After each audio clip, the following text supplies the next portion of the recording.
Kalamazoo, Michigan for the final week of MACtion. Bowling Green looks for their first winning season since 2015. They can clinch it tonight. Already bowl eligible on senior night for Western Michigan. 15 guys stayed committed to Lance Taylor after he got the job in the offseason, and they'll try to send him out tonight with a win into the offseason.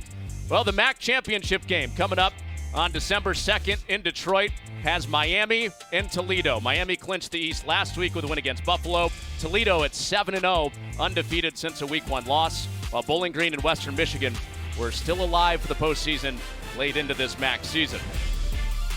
We're glad you're with us with former Georgia quarterback Aaron Murray, Connor Onion. Now, this is a rainy night behind us. Might rain and rain sideways all night, which is a good thing for Bowling Green as they try to get win number 7. Well, it starts with the defense for them, and for a game like this, you may think like it's defensive heavy, and it could be, but you got to make sure you wrap up as well when it comes to tackling.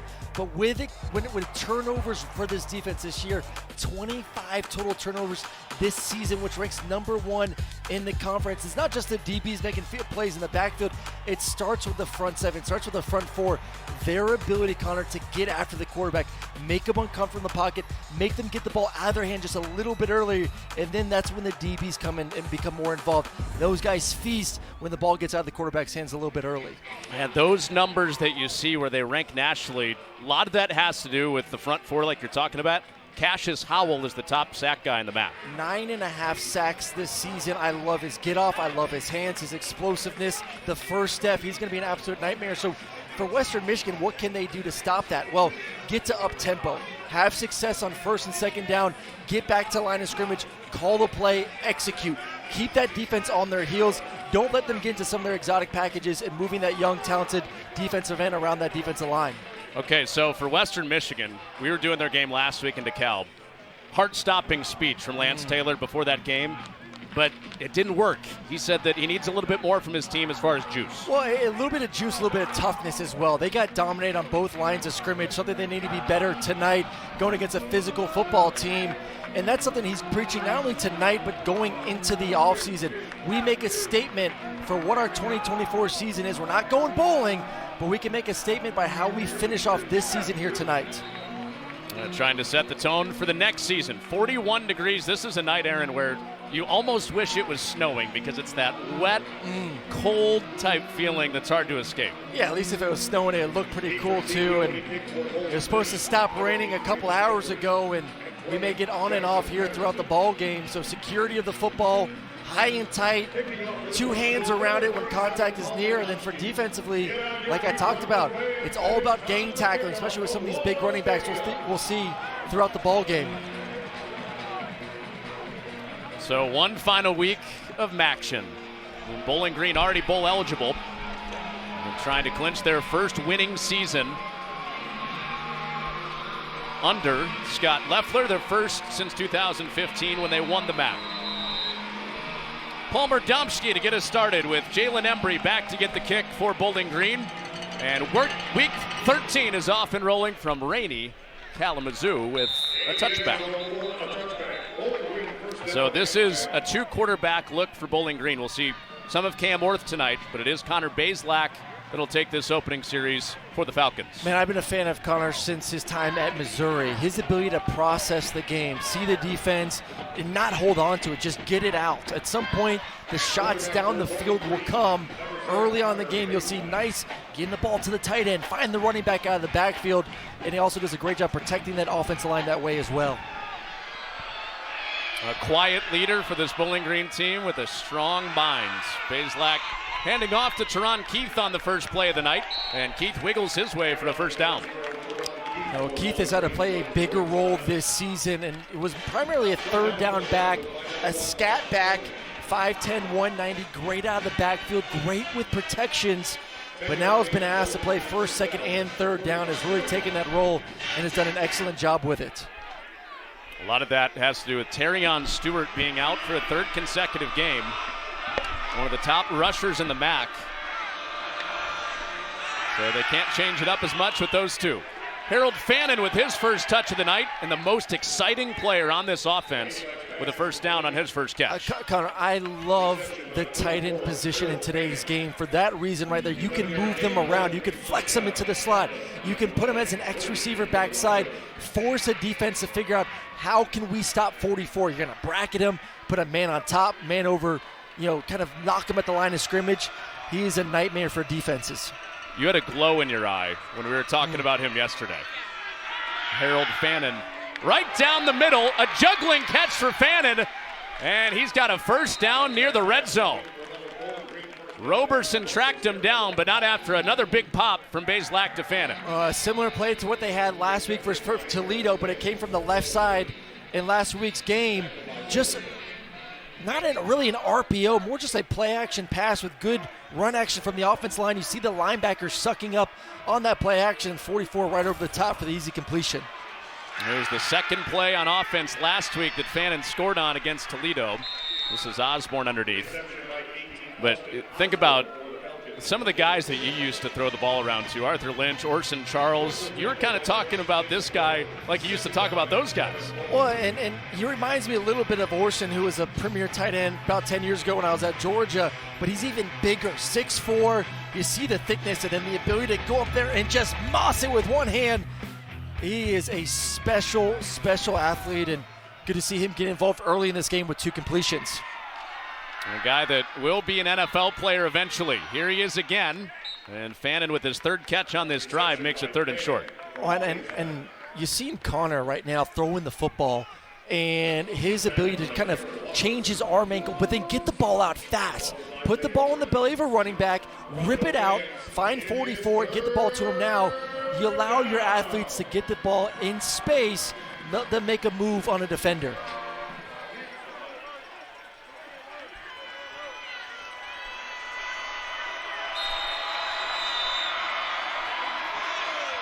So after Fannin got him down here, 3rd down and 3 coming up. Timeout.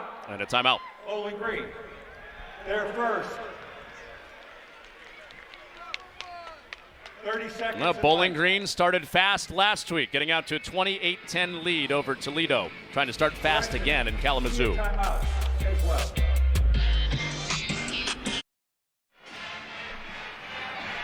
Well, while we were away, you missed a Falcon and a Bronco playing rock, paper, scissors. Falcon won 2 out of 3. Nice. Falcons led by Scott Leffler, looking for their first winning season in his 5 years here. They were right on the doorstep of breaking through in the East. Last year, they were right in it after a 4-game winning streak. This year, they're now playing for a 7th win while Miami has clinched a trip to the MAC championship game. And Connor Bazelak at quarterback, 4 of 4 on this opening drive at quarterback. And a flag comes out before 3rd and 3. Ball start. Number 57, offense. 5-yard penalty remains. 3rd down. Now, this is an offense that it goes through their tight end, as we've talked about. Fannin, good start to this game, 3 receptions. And also Keith, like those are your 2 primary receivers out of the backfield. Bazelak does a great job finding his matchups. It's a dream for a quarterback to know I got a tight end against a linebacker, a running back against a linebacker, especially in the red zone. Fannin is down in the slot on 3rd and 8 after the penalty. Bazelak to the end zone and incomplete. Odu Hilaire toward that back line, but it's 4th down. And he had him one-on-one, a lot of attention on Harold as the number 3 receiver. And you're going to see Western Michigan light up a little pressure on the quarterback. I still think enough time for Connor to be able to step in there, throw it with a little bit more oomph down the field, had an open Hilaire for a touchdown. So penalty backed up Bowling Green from a 3rd and 3 to a 3rd and 8. Now a 35-yard field goal try for Allen Anaya. And that doinks inside. Using that upright as his friends. And it's 3-0 Bowling Green. That has to be a good feeling for Western Michigan after giving up a couple explosive plays. See a little too much draw like my drive, and then doink. bounce off a house, back into the fairway, 3 points. You usually get that lucky bounce off a house? Yeah, the squirrels are always usually nice to me. You hit it in the trees, somehow they usually bounce out into the fairway. Swallow it and spit it out. Yeah. Lou Esposito's defense, they get that stand inside the red zone. Penalty helped it. And Esposito talked a lot to us this week about responding to that message and that hurts from last week when they were shut out. Defense had some good moments, but he said not enough. And they've played better the second half of the season. He knows that. He wishes they played like they've been playing earlier on, but I think as an entire football team, we started off the broadcast talking about this. It's all about toughness. It's all about line of scrimmage play. It's still football. The tougher team usually wins, and last week they were not the tougher football team. That's what Lance Taylor is trying to get them to in this game and set that mood for next year. Leroy Thomas calls for a fair catch. And Western Michigan brings Hayden Wolf out for the first time, who's gone from third-string quarterback this season into one of the best passers in the MAC after losing a three-way quarterback competition. Now number 2 on the MAC passing leaderboard. Yeah, and they want to get into tempo with him as early as they can. That's when he's playing at his best. Get to the line of scrimmage, get the call, bam, let's go, let's execute. Just like we talked about with Bazelak, gets the ball out of his hands quickly, finds his matchup, doesn't hold on to it. And he can't tonight with that defense line. He's got to get the ball out quickly. The guy on the defensive line, top of the screen, always a threat. Here's Womack with his first touch, and nowhere to go. Darius Lorfils grabs him a couple yards down the field. I'm very interested to see what this offense looks like here in this first possession as the offensive line kind of figures out the speed and the strength of this D-line. Well, an interesting look here. Bosmo is out in a 2-point stance as they set up that screenplay. Didn't see much of that last week from Western Michigan. You do see the screen game a lot for Womack, but not like that look. Well, I like that. This is what we talked about. They needed to do. Get this defensive line running around, quick screens, try to wear him out early. And then get to a third and manageable situation where you don't have to take a 3-step drop with multiple hitches. You can get this ball out now and force the defense to tackle in space. Western Michigan had just 1 first down in the first half last week, and that's intercepted. Bowling Green, one of the top takeaway teams in the country, with 1 on their first possession. Darius Lorfils with a takeaway. You have a flag down way behind the play, back at the 10. Off this stands, this is just Wolf trying to force a ball into a very tight window, and you see now the speed of these DBs on the back end. 15th interception of the year if this stands. After the interception, personal foul, targeting number 54 on the original defense. The 15-yard penalty is enforced from the dead ball spot. The previous play is under review. That's the nose guard for Bowling Green, Anthony Hawkins, who turned from pass rusher into blocker and called for targeting. Let's take a peek at the interception real quick, just trying to force it in there. And Lorfils does a great job of essentially running the route for the receiver, undercuts it. Let's go back and look at the hit now with Anthony Hawkins, number 54. Right after the quarterback, Wolf. Listen, I'm all for protecting the quarterback, obviously, but it's football. It's football. Maybe we'll get a couple more looks at that, but I don't know if you can call that targeting. So immediate instinct is no, that they'll pick up this flag. I know there's rules of quarterbacks being defenseless players after an interception, so you can't essentially go and seek out a quarterback like that, but I mean, give him a personal penalty, not a targeting. Interception will stand. This was Hawkins after the interception, called for the targeting on Hayden Wolf, and that's what they're looking at upstairs. I'm sorry, but if that's targeting, then what are we doing playing football? What are we doing?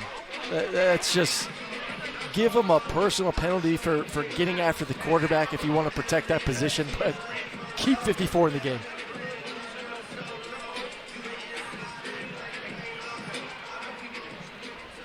After review, it has been determined that there was no targeting because there was not forcible contact to the head of the quarterback.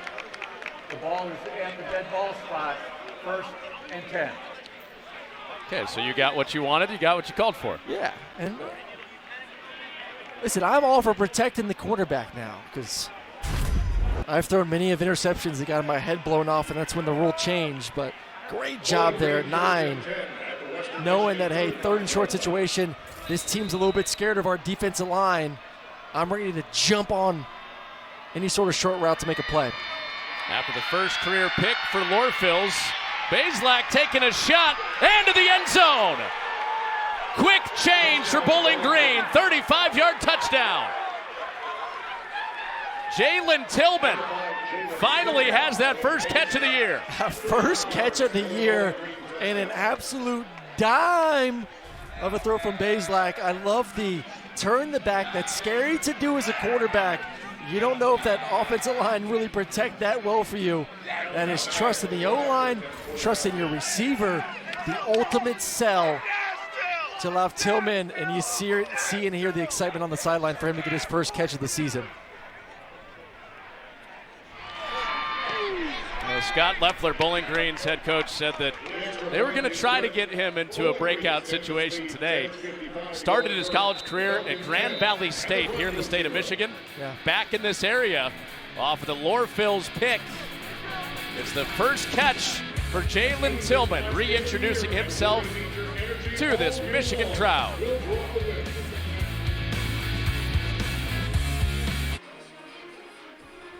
Bowling Green was waiting for Jalen Tillman to have his breakout game, his breakout moment. He has one early in this one. After the interception, he turns in a 35-yard touchdown for his first catch of the year. Yeah, and you're going to see quarters coverage, and quarters allows the safeties to be a little bit more aggressive in the run game, and Bowling Green knows it. So you get a heavy play action, you see the safeties come up for run support, and you get a little bit of a stutter stock block from Tillman, and then bam, he puts the Jets on, gets on top of the safety, and it's Hasta La Vista, touchdown, first catch of the season. Hasta La Vista. Well said. It's kind of the music right now. It's got kind you of in that feeling mindset? it. Yeah. It's Taco Tuesday. I'll take some tacos up here. Hey, you say the word. Nice, warm. So field goal from Anaya, then a 35-yard touchdown. And Leroy Thomas with a flag out is planted at the 29.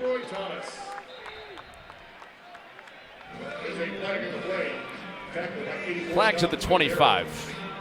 About 10 yards shy of where he was, 5 yards shy of where he was brought down. Holding, number 41 return team. 10-yard penalty from the spot of the foul after enforcement, 1st and 10. So the penalty on Bryant. This is what's coming up on Rivalry Week, presented by Mazda. Texas Tech at number 7 Texas, Friday at 7:30 Eastern, ABC. Number 4 Florida State at Florida on ESPN. And number 1 Georgia Tech to close out the regular season. Saturday Night Football, presented by Capital One. So Wolf, after the interception, handing off in the first play of this drive, and Buckley is dumped. Got a couple of yards. This is a guy that they want to get involved early in the game, Jalen Buckley. Well, they need to get him involved. Only 9 carries for 26 yards last week. That is unacceptable for this offense. They want to get him early touches. They fake the pitch to him, and Hayden Wolf, who's mostly a pocket passer, does show off the legs every once in a while. First down here. Well, this is what we talk about, getting a first down. This allows you to get into your tempo a little bit. Start moving around, get to a spread offense. And Wolf is sacked. Swallowed by Dontrez Brown. Well, we got our first look as Howe coming off the edge as well. You're going to see pressure on the edge, forcing the quarterback to step up in the pocket. No one open down the field. And then the D-line doing the rest. 26 sacks now on the season for this defense. And they've got the MAC leader in sacks individually, who you mentioned, Cassius Howell. 9.5 sacks on the season. Bowling Green getting that production with Demetrius Hardiman out since the Michigan game in non-conference, who would have been their top pass rusher. Wolf with a wide side throw, and Anthony Sambucci makes the catch. Good to see him in there. He was a game-time decision tonight. We saw him grab his knee late in the game last week. Yeah, he one of their better receivers, most consistent receivers, but just banged up. You see the knee brace on that left knee. Got banged up in the game you and I had with them last week, and just been limited in reps this entire week. Really did not practice a lot of mental, just getting ready for the football game here this evening. Lance Taylor, the Western Michigan head coach, wanted to call that a game-time decision. Sambucci went to his head coach and said, "Coach, there's no decision to be made. I'm playing." The final shot for him in this season. Wolf already ran for 1 first down, and he's dragged down just shy. So 4th down at the 34. It'll be 3 yards to get after a gain of 7. Great job up front, and they did a tremendous job identifying where Hal was to get 4 hands on him to give the quarterback enough time to get through his reads. But, man, when you can drop 7 in the coverage against 4 receivers, just no one was open down the field, and Wolf tries to do just enough with his legs to try to get the first down, but you got to find someone to win those one-on-one battles on the outside. Aaron, how about that pursuit from Jordan Porter? 260-pound guy running down the quarterback. And that was almost blocked. Bowling Green will get it back with a long field.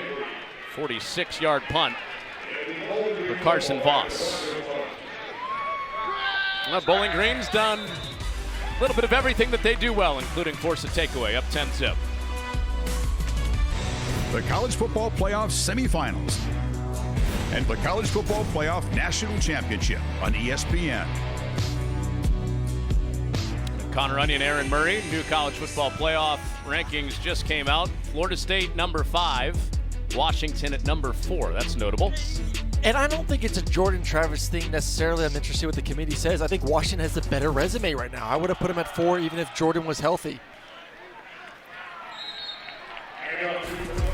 So the thing that I would change up is I don't think Oregon necessarily set the strength of schedule at 6. I would have moved Texas and Alabama up to 2 spots, moved Oregon to 8. But I mean, listen, Oregon has a chance this weekend. Game versus Oregon State, then you beat Washington. Good chance they'll get in and have that better resume when it's all said and done. And some losses ahead of them obviously would help. Bazelak swings it out on 2nd down. With a short-handed backfield, some other guys are going to have to do it tonight. And Jason Patterson is a big part in that. He has a first down. And that's a big man at 215 pounds running downhill. You kind of saw some hesitation. But look at Bazelak, just the ability to go from 1 to 2 to 3. Where's my running back? Bam! And throws it perfectly in front of the running back so he doesn't have to turn. He doesn't have to slow down. It's catch downhill, 215 pounds. Ain't no one want to tackle that right now. He's the biggest back that they have left. Terrion Stewart, 225-pound back, out the last 3 games, including tonight. Pressure up the middle. Bazelak runs away, and it's dropped. Teron Keith, one of the best pass catchers on this team, couldn't call it in. Good pressure up front from this defensive line. Got away with a little bit of a hold, and you saw Nealon, number 99, the premier rusher there for Western Michigan. They're going to move him around a little bit. Traditionally a defensive end, but he'll move to the 1 technique. He'll move to the 3 technique. Try to find a weakness in this offensive line to let him try to win some one-on-one battles. You'll see him as what we call a spinner, a walk-around guy. He's walking around on this down. And Keith with a strong stiff arm for Corey Walker, then runs away from Nealon. But the rally is there as Nealon ended up running him down anyway. You saw Bazelak on the cutback right there, and Nealon's running after the running back. Connor's like, yeah, let's make a business decision here and get out of the way right here. Guy's like, oh, let me go after 99. Yeah, let me just give him like a little love tap and get the heck out of the way because I ain't trying to take on the 275-pound monster in Marshawn Nealon. He was in that athletic position Yeah. And then he's like, You make him hesitate at first, and then it's like charging the Bulls. Get out of the way. On a 3rd down and 8, more pressure up the middle, and Bazelak runs out of time. Jacob Wahlberg up from linebacker on the sack. 4th down. Oh, they're bringing both linebackers on double A gap pressure. One-on-one with the running back, and initially Keith does a decent job of going low, and you try to send a message as a running back of, hey, if you're going to blitz that hard, I'm going to take your knees out. But the problem is when you don't get him as effective, he's able to still get up, get at the quarterback, slow him down. Nice sack for this defense. It came from Wahlberg, who is not related to last night's Manning Cast guest. Did you catch Mark Wahlberg on the Manning Cast? I did not. I don't watch NFL. Shame on you. Flag comes down on the punt. Western Michigan right at the feet of the Bowling Green punter, Jackson Cleather. And this could extend the drive. It was a 43-yard punt.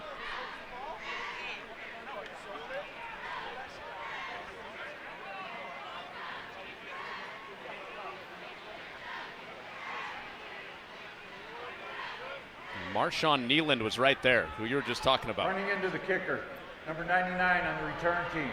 Penalties decline. Ball goes over on the punt, 1st and 10. So running in from Nealand, penalty declines. 43-yard punt stands.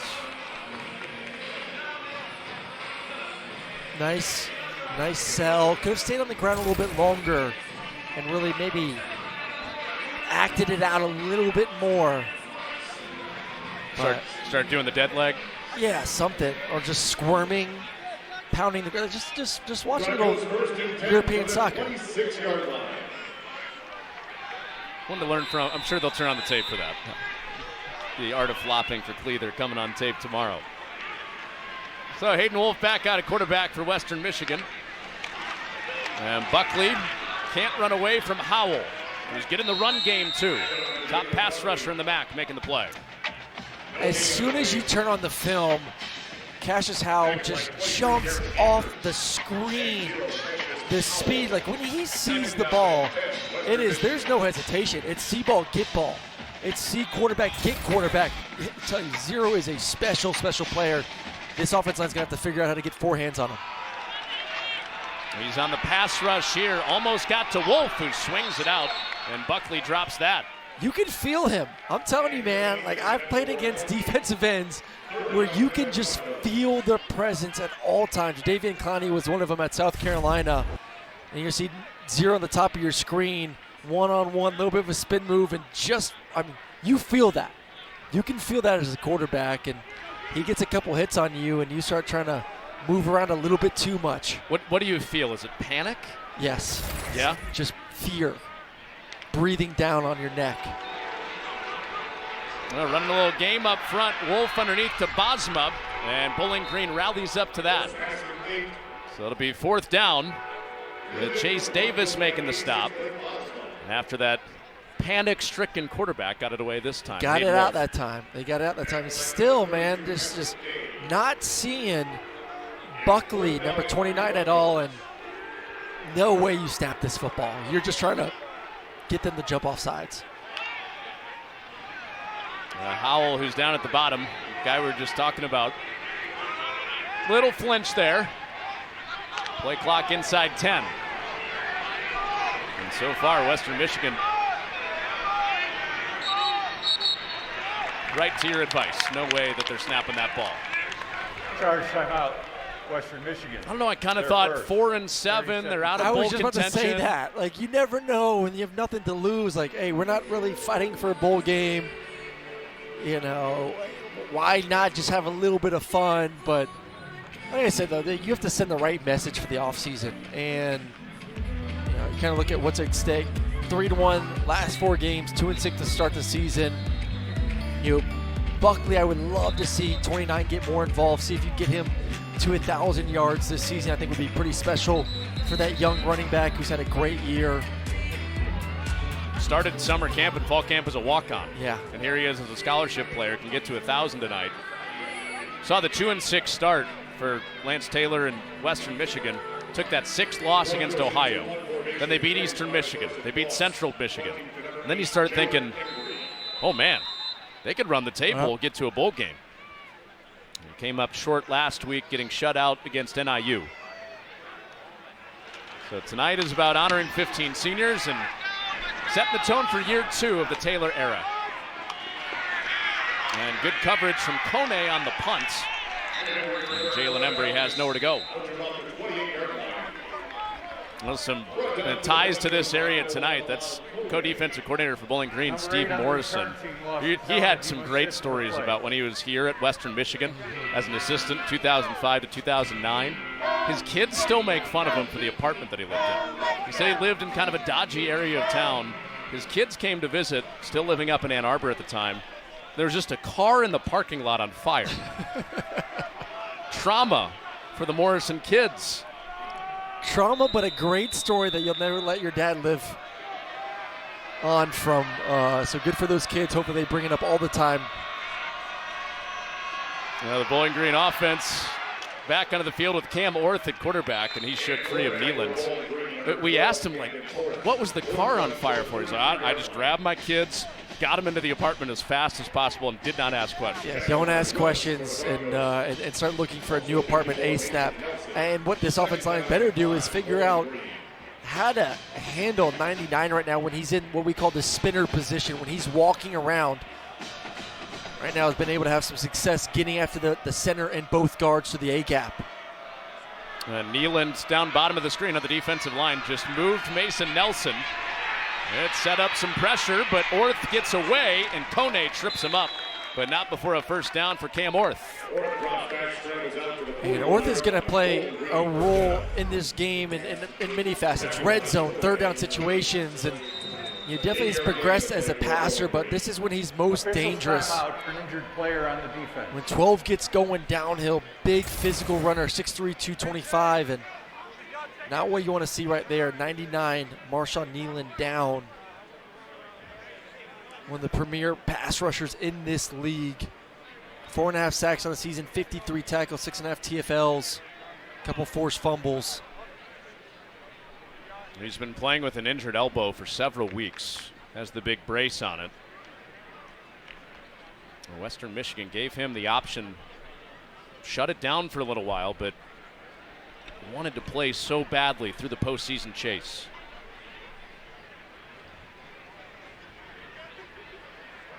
Well, he's been a guy that they talked to this offseason, had opportunities to possibly go other places, and just said, listen, I want to be here with my brothers, guys that I've been here with.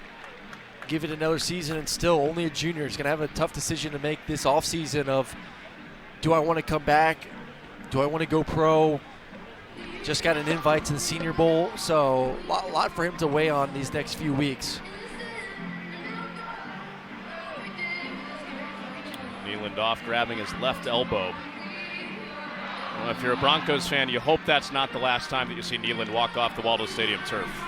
Like you said, it could be. This is the play he was just involved in.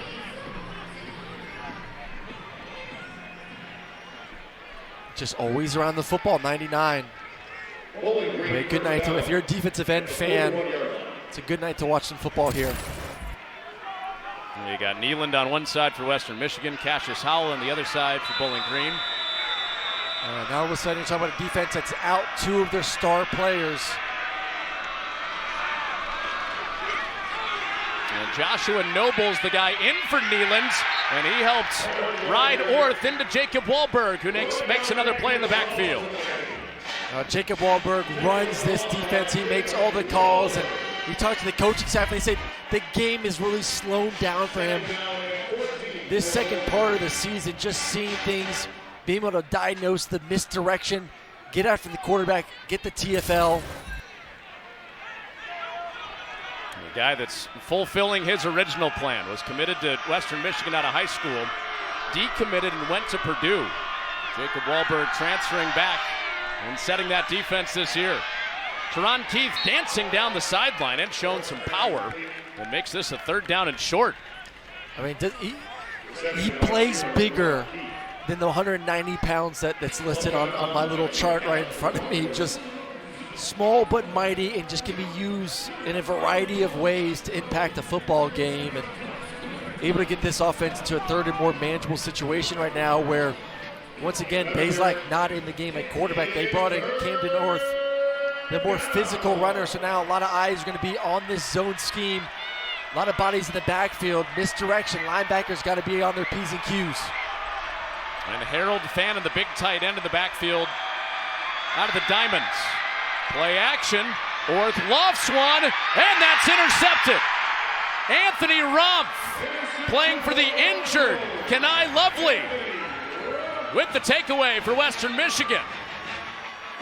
Ibrahim just got beat to the spot right there. One-on-one versus Rumpf. And you're thinking run. One-on-one, and got away with a little bit of a grab, but doesn't get called.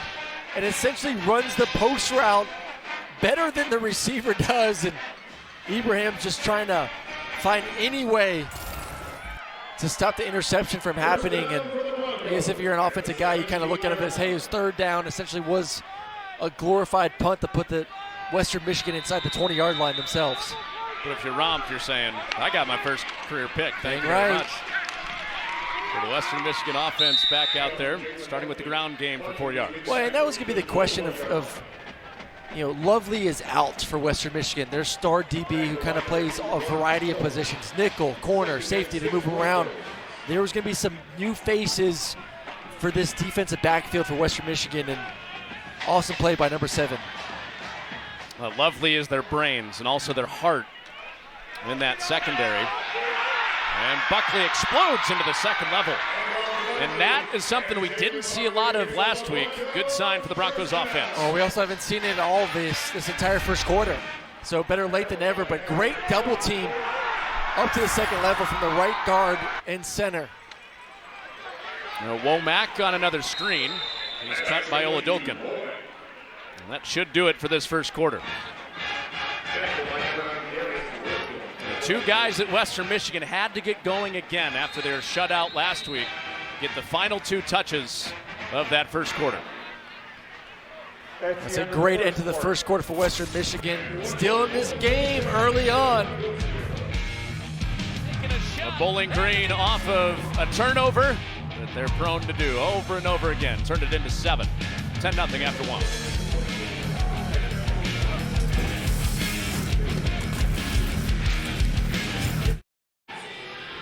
With Aaron Murray, Connor Onion, and Kalamazoo, 10-0 after 1 quarter. Bowling Green. Good sign, Marshawn Nealon still on the bench for the Broncos. The top pass rusher didn't go back to the locker room after he was injured. Yeah, and hopefully he's back out here. You know he wants to play. Last game of the season, these competitors do not want to get taken off the field. Well, best drive of the night so far for Western Michigan after back-to-back explosives, but a 1-yard loss on that play.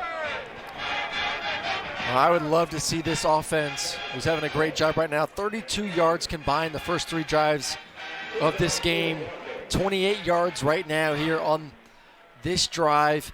They got 2 really good tight ends, Connor, that in Bosma and Hentz, 86-88. Can you find a way to get those big bodies involved in this game? Well, Bosma in there on this third down. Neither team has a third down conversion yet, but that changes here with Buckley. And Aaron, this is a good Western Michigan offense. If people are just tapping in, watching them last couple weeks, you think, where's the scoring? They're third in the MAC in conference games only in scoring. And that's going the other way. Another takeaway. Oladokin with wide open space for a pick 6.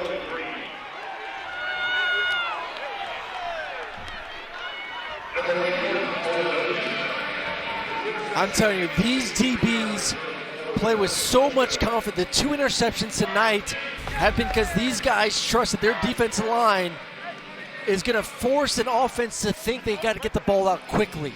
And they're ready to jump on quick routes. They're not thinking like, hey, some team's going to run double moves on us or go balls or post routes, because guess what? My D-line's going to eat the quarterback up if they do that. So they're more willing to take chances on the football. And now we've seen our second interception here early on in this football game. This one going for a pick six. You were talking about how you can feel some panic when you got a guy like Howell from your personal experience.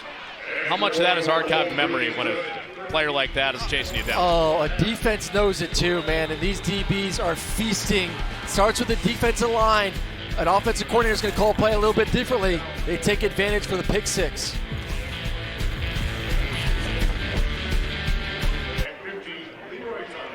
With Tampa, Florida's Aaron Murray, Connor Onion. Guy from Tampa just had a pick six. Your hometown, Jordan Oladokin. Gaither High School is a rival. I thought I liked him until I just looked down and saw he went to Gaither. Not so much now. Well, sorry Great to ruin pickup. his big moment. That's a pretty good start to the day for this electric defense. Interception, punt, and then a little pick six to put 7 more points on the board to extend the lead 17-0. Did a Gaither DB ever do that to you when you're playing at Plant High School? No. We put about 50 on them every time. Okay. That's a fact. No pick sixes against Gaither. No picks against Gaither. Let's go back to the interception. It's just cover 4, which turns into man-to-man coverage.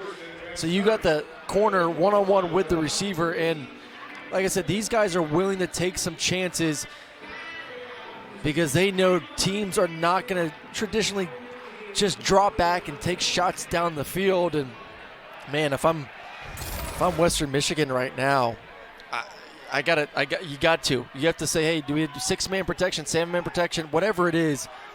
Got to take some opportunities to go against these greedy DBs. Well, after the pick six, it's back to Buckley, who bangs his way for 10 yards. We've seen some success on the first down plays of, getting an initial first down. It's just, can you string together an entire drive right now? Abdus Salam in the backfield after his 10-yard run. They feed him again.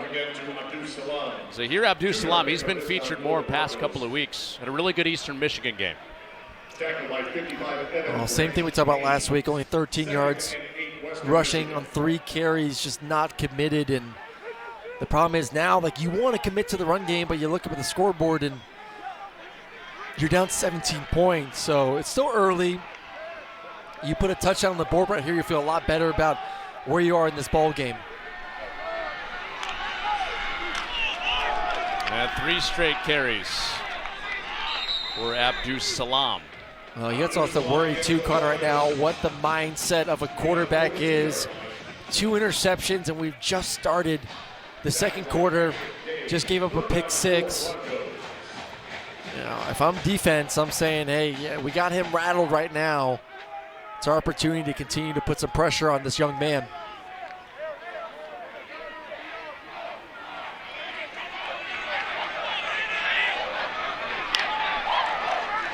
A run play with Abdus Salam on 3rd and short.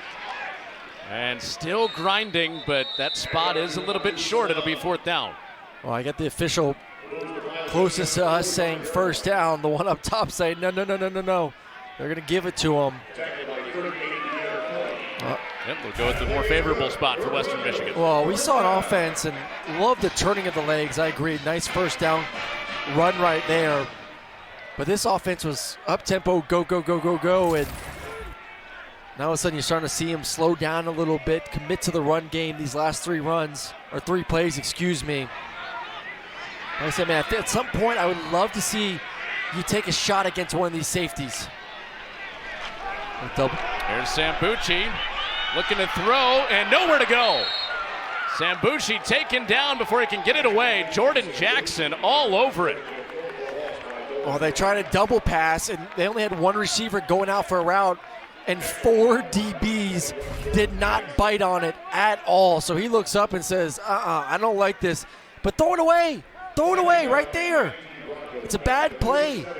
And Coach always told me, don't make a bad play or turn a bad play into a catastrophe. And right there, it turned into one with a 9-yard loss, and you could have thrown it away. How many yards do you have to lose for it to be a catastrophe? Any yards, according to my coach. Loss of 9 and back-to-back splash plays for a loss for the Bowling Green defense. I mean, is this not the theme of this first half?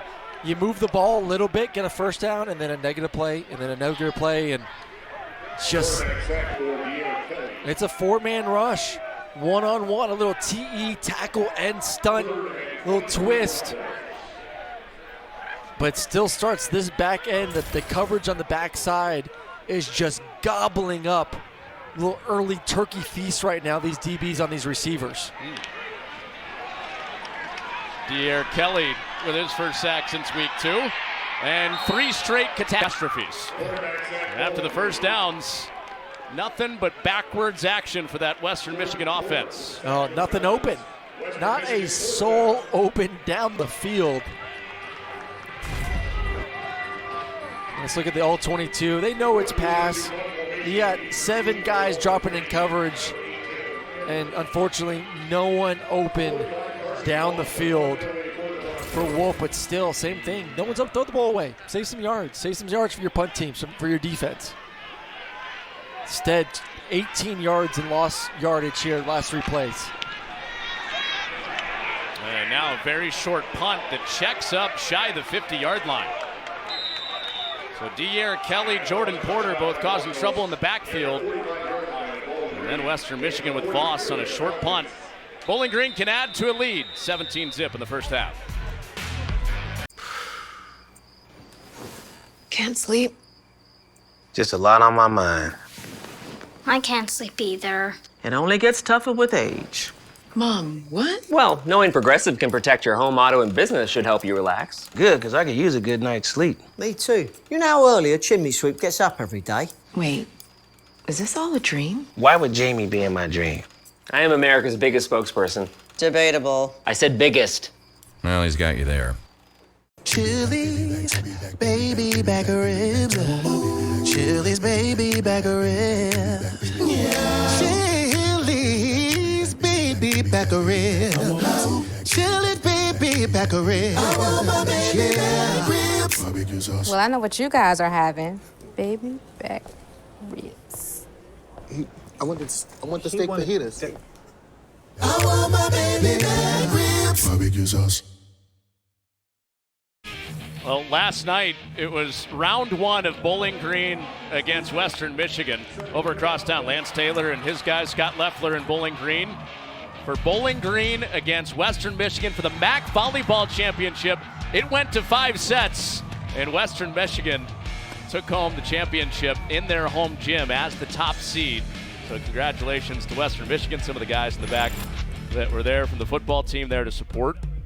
Of course, football, their last MAC championship, 2016. That great team with P.J. Fleck as the head coach, Zach Terrell at quarterback,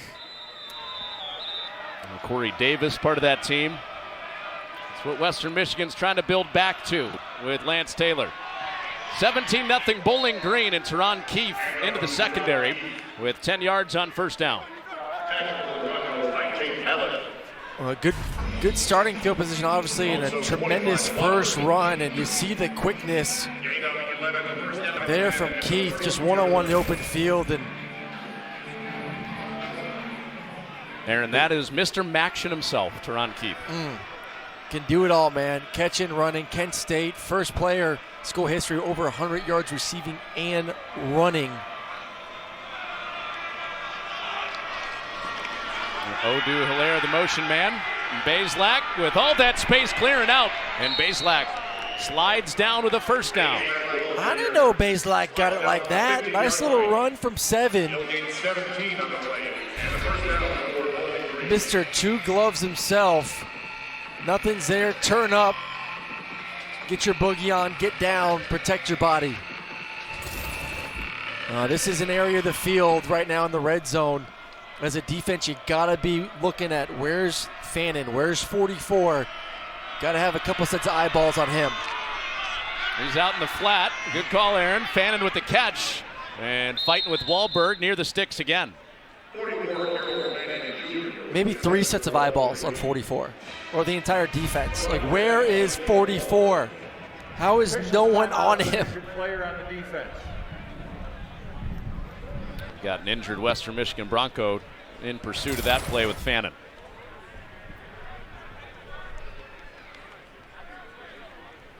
It's Isaiah Green, defensive lineman for the Broncos. The big 6'2", 300-pounder, former wrestler. Coaches have been really impressed with his twitch he's played with this season.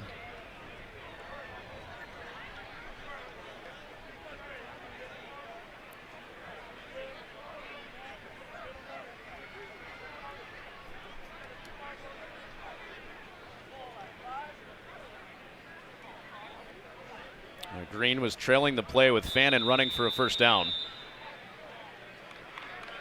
And Green back up seated. And with help back to the Western Michigan bench.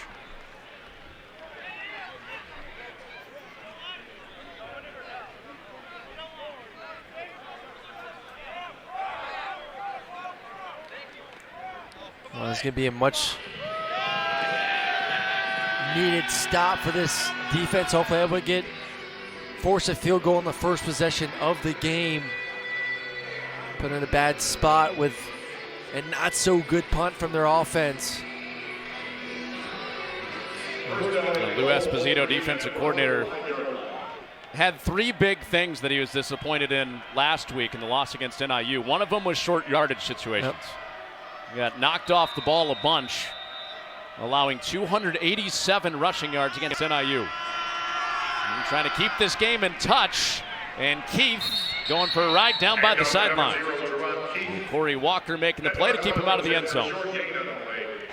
There was a quick lane that got filled pretty fast there by 93 Walker, and you know, we give a lot of credit and we talk a lot about Neyland, but man, Walker himself has had a really impressive season. 2 very talented defensive ends, for this defense. They're going to need a couple more plays like that here. Backed up. Walker bottom side, Neyland top side at defensive end for Western Michigan. As the play clock dips under 5 seconds. Bazelak gets it off. Off a little pump. Hilaire diving in the end zone. Touchdown! Bowling Green. Hilaire got a foot down and extends the lead for the Falcons. 3-yard touchdown reception for number 1, Odu Hilaire. A great concentration and adjustment. We have to take a couple of looks to see, did he complete the catch? And beautiful job leading his defender into the outside corner to create enough separation. Bazelak could have made it a little bit easier on his receiver. It looks like completed catch for the touchdown. Ruling on the field is of the catch and the touchdown. Yeah, we're going to take a few more looks at this one. Previous play is under review. Oh, it's not a question of the feet, I don't believe. It's just, did he complete the catch? And I think that left hand gets underneath the football. I don't see a lot of movement. I think it's a touchdown. Yeah. I think it's a touchdown. It looked like it should, but I don't see the ground causing the ball to really move one way or the other. I think that left hand, like I said, that left palm got under it enough to kind of feel like he had the catch initially and then not any movement from there. So I'm going with a call on the field, touchdown. I'm with you. If not confirmed, at least the stands. You called Connor Bazelak Mr. Two Gloves himself. It kind of made me think, you know, midweek action, right when this all started. Guy named Big Ben was two glove guy tearing it up in the MAC. After review, the ruling of a touchdown stands. That was kind of Roethlisberger to Holmes-esque in the back of the end zone there. And it does stand for the Hilaire touchdown.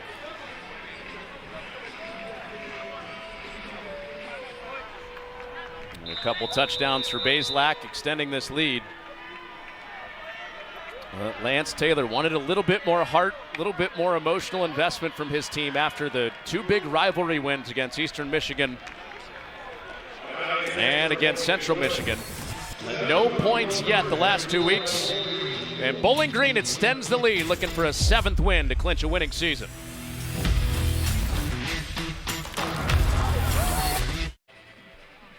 Bowling Green head coach Scott Loeffler said that we cannot let Toledo beat us twice after the dagger to the heart last week, losing in the final couple of minutes against their most hated rival. They've taken that to heart early. First half, 24-0 after Odu Hilaire extends the lead with a diving, toe-tapping touchdown. Bowling Green can clinch a winning season, already bowl eligible with a 7th win tonight. Last winning season for the Falcons 8 years ago when they won the MAC in 2015. Western Michigan trying to get it going. Outscored 48-0 the last 5.5 quarters. And this defense has swarmed for Bowling Green all night. Well, it started with the first possession of the game, pick 6 from LaFurls, and then just getting after the quarterback over and over again, anticipating quick throws, pick 6. And then just when the offense is going that last possession, 3 straight negative plays for 18 yards. A bad punt turns into 7 more points for Bowling Green. And this defense is absolutely eating at all 3 levels right now. Oladokin with a pick. Lorfills with a pick. And turned in a couple turnovers into 2 touchdowns. It wasted no time either. Got an injured player down for Bowling Green. After that short gain, Chase Davis, the injured player for the Falcons.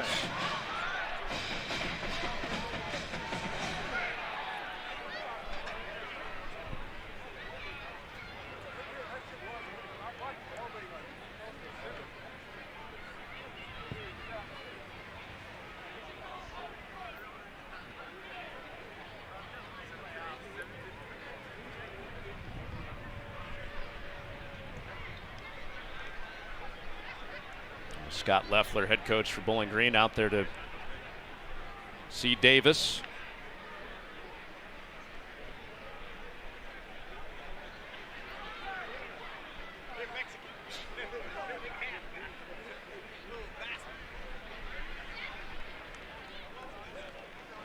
Good to see him pop up. It's a long season, man. End of the season, last game. You know, bodies are worn out.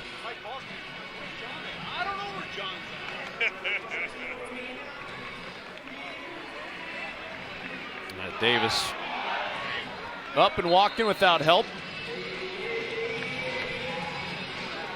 Well, this is a team for Bowling Green that had to rally fast after the Michigan game. One of the toughest non-conference schedules, if not the toughest in the MAC this year. Started the year with Liberty. Went to the Big House, played Michigan, and were so beat up. Aaron, they didn't practice the first 2 days of that next week because of the pounding they took against college football playoff contending Michigan. So they took their lumps the next week against Ohio, beat Georgia Tech, part of that really good schedule. Bowling Green lost to Miami, then it was off to the races. They won 4 games in a row to get back into the Mid-American Conference East Division picture. Well, I'm playing some really good football right now, and man, did they look good last week versus Toledo. Just unfortunate not able to finish off that game against the best team in this conference. The Wolf protected, running out of time though, and he goes down again. Dontrez Brown swings him down to make it 4th and long. Just have been unable to find ways to get anyone open. You see the chip protection on the outside against Howell, and still not enough time. I mean, I don't know how much more time you need as a receiver to get open, but these DBs have been hip to hip, and haven't been able to really talk about Bosma or Hentz or Womack or Leroy Thomas. At some point, those guys got to find a way to create some separation. Well, we were asking Lance Taylor, head coach for Western Michigan, who he wants to see have a moment tonight. Hentz and Leroy Thomas for 2 guys that he names. But then he went on to say, look, we got to give you more splash plays so you guys can talk about them. Celebrating these 2 guys on senior night, but tough start for the Broncos. Bowling Green out several scores late in the first half. NBA doubleheader tomorrow night, ESPN and the app. 2 of the top 3 teams in the East, the Bucks and the Celtics. 7:30 Eastern on ESPN, presented by State Farm. Beginning with NBA Countdown, then part 2 of that doubleheader. It's KD and the Suns against Steph and the Warriors. Again, you can start your night with NBA Countdown on a Wednesday night with an NBA doubleheader. Aaron Murray, Connor Onion, last week of Maction in the regular season. Bowling Green out big. Bazelak back to the air. The touchdown scorer earlier, Odoo Hilaire, with a nice move to cut up field for more yards after the catch. Yeah, beautiful throw. Great play action. Love the timing of it. First down. Get the quarterback on the move. Actually had the crossing route wide open to a tight end body, but you move him on motion. All of a sudden the DB feels the speed of the receiver, gets on top, and beautiful job setting that weight down, coming back. Nice easy throw for the quarterback. Oh, we saw Nealand, one of the defensive ends for Western Michigan, go down earlier. Walker looked like he was having a little bit of trouble. Not on that play, though. He's right in there to stack up that for a loss. Well, he was kind of hunched over before that play. He still looks like he's grimacing in pain a little bit, and it looked pretty darn good. 93 did, getting after the running back on that play. Like I said, end of the season, guys are worn out, but especially for Western Michigan, you understand, like, this is it for the year. So, man, it's kind of like suck it up. If I can go out there and play, I want to find a way to stay on the field. Well, Lance Taylor challenged Western Michigan's toughness this week. Well, that's when you can roll back and say, hey, see what Corey did? After Walker's play, that's what you were talking about earlier. Get into trouble, avoid a catastrophe.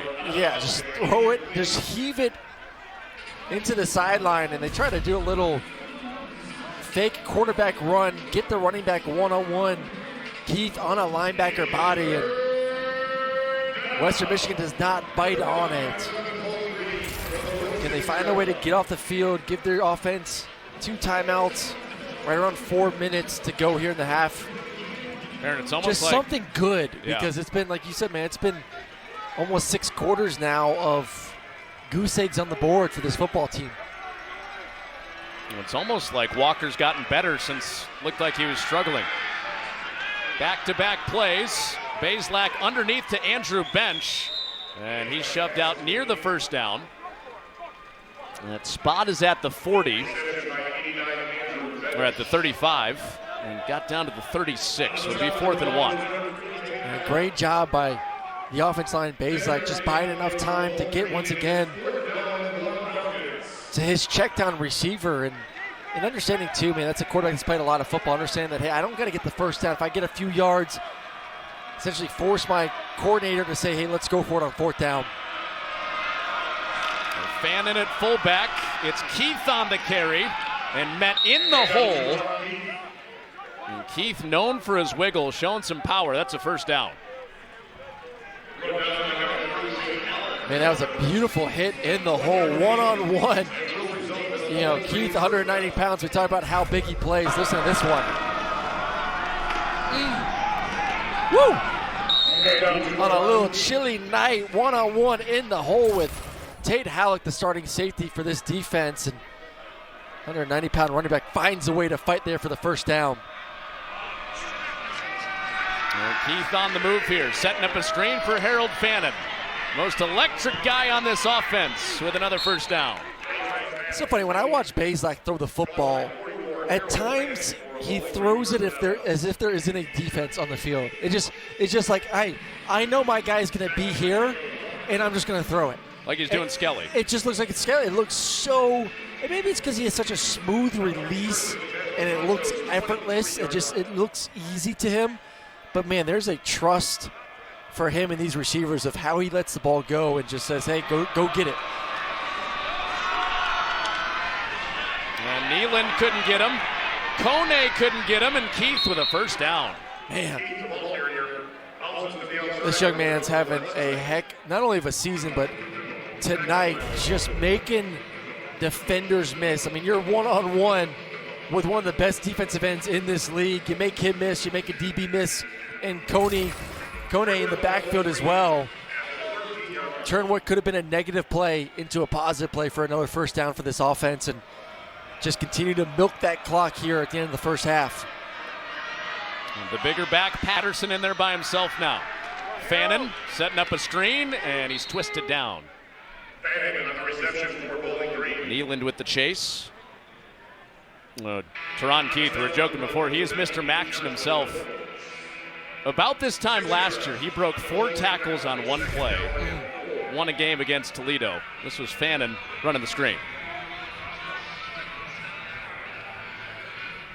Red zone is about matchups. Where's my matchup? A nice rub route, previous possession to get a touchdown.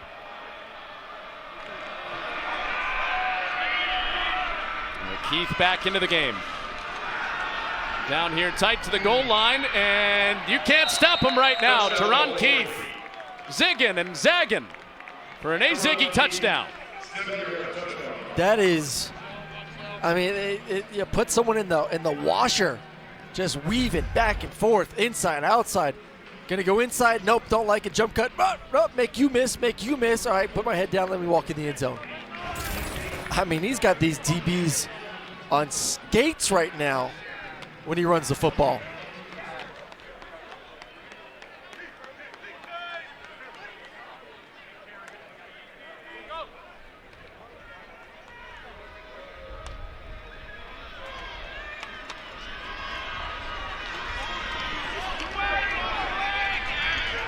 Well, the bounce back for Bowling Green after the emotions of last week. Silent locker room. It was just hugs and silence after they lost to Toledo. Oof. This is as dominant as it gets. 31-0 in the first half. You wonder what this team would be like after last week's loss. I mean, you're going against Toledo, best team in the conference. You're at home. You're winning. They have 28-10. Feeling pretty good. And let's go back and look at Toledo last 2 years. Let's listen in a little bit. I think someone's voice sounds familiar.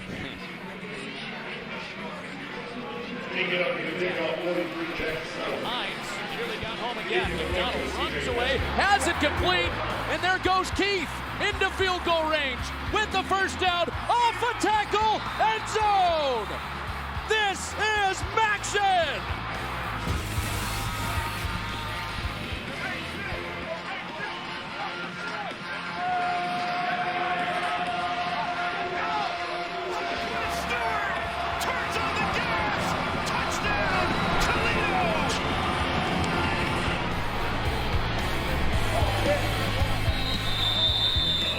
That has turned into a crazy rivalry. Last 2 years, that's how it ended. Teron Keith last year, and then Toledo 22-3 in the second half last week in primetime. So listen, they're taking their anger out right now on Western Michigan with this performance here in the first half, up a whopping 31-0. Look at the total yards, 240-72. Yeah, it's pretty cool. Scott Loeffler, he's a Michigan guy. That's where his roots are. Playing for the Wolverines, coaching there for a while, still close with that program. He got a text from Tom Brady after that Teron Keith run last year, and Tom Brady said, "Congrats, man. That was one of the best games I've watched all year long." And I heard Tom was like, "Who is that young, dazzling man on the call?" Too, is a rumor. He's probably talking about Teron Keith. Well, I don't know. Maybe he was studying up for his career in the broadcast booth. Yeah. Study for the best. One of the more outspoken, emotional guys that Scott Loeffler still uses as an example for his quarterbacks. He's not alone. He's not the only coach that does that. But Buddy's wedding, going back several years, Scott Loeffler, the head coach for Bowling Green on the left, and you know that guy on the right, his good friend Tom Brady. That's the GOAT, the man who thinks that professional football has gone soft. Saw that. And the final half minute for Western Michigan to do something. And Leroy Thomas on his senior night has a first down. We saw right there a quarterback trust his offensive line, work from left to right to get that deep dig route for the first down. And Wolf into the dirt looking for Thomas again. Well, it's been a frustrating first half for this offense of you're thinking that you're just going to take easy completions, hitch routes, a little 10-yard dig route from the slot receiver. And these DBs have just been doing a great job of anticipating, jumping it here in the first half and creating some explosive plays on the defensive side of the football. Well, last week, Western Michigan had just one first down in the first half. Tonight, they have not crossed midfield in this half. And that continues. Ball is out as Wolf gets hit, but he gets it back. Jordan Porter has been flying around to the defensive line. His second play for a loss brought down Wolf, and a timeout to preserve the clock after this. Start timeout, Western Michigan. Just another what we call TE stunt. They've been doing it all day, and this offensive line's not been able to pass them off as consistently as they want to.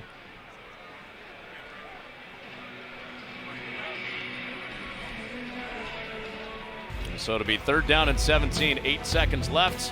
Hey, coming up on Sunday NFL Countdown, 10 a.m. Eastern, presented by Snickers. Gets you all the stories ahead of this week in the NFL.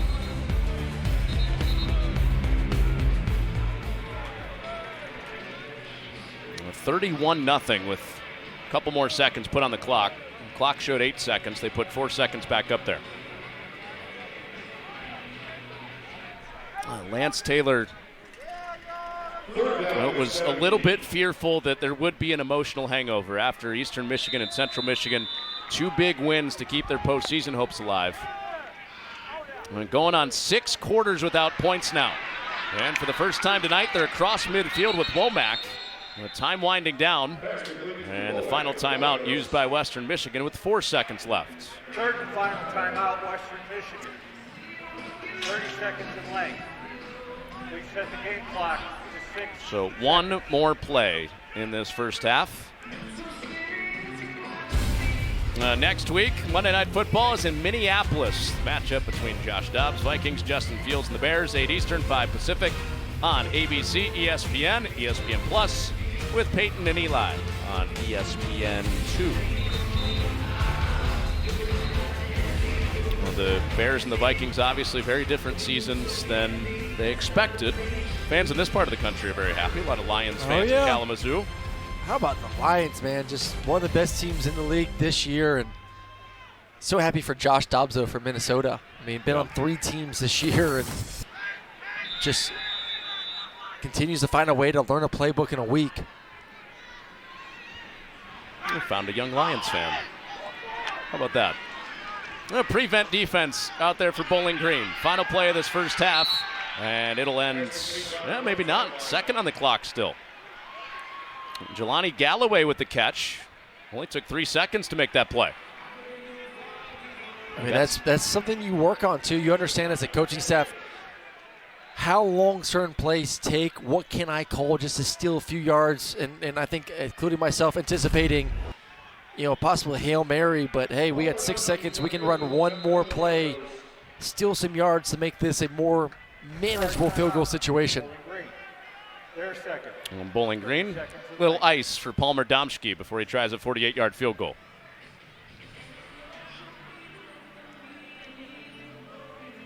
Well, Western Michigan will get the ball out of halftime. They can make this a 4-score game. Just get some points. Yeah. You just got to feel good. 6 quarters of goose egg it's depressing. You're sad. Get a little something on the board. Come on, baby. Come on. Big kick. Big kick. I got to think that Lance Taylor will reference what happened last week in the Toledo Bowling Green game, right? Toledo came out of halftime, stormed back and won. This will be 1 yard inside the season long for Palmer Domschke. 8 of 14 on the year. Looking for the first points in a couple of weeks for the Broncos with 1 second on the clock. And Domschke got it there. Let's go. And the goose egg. No more. Nice kick, man. Great kick. Not a great weather night. Beautiful kick. They put some points on the board. And Lance Taylor's got to be saying, thank goodness. Shut out last week. Shut out until the final second in this first half tonight. Domschke nailed it. Western Michigan on the board, getting the ball out of halftime, down 4 scores on their senior night. They'll try to pull a Toledo in this game. Coming back from down 28 in Kalamazoo.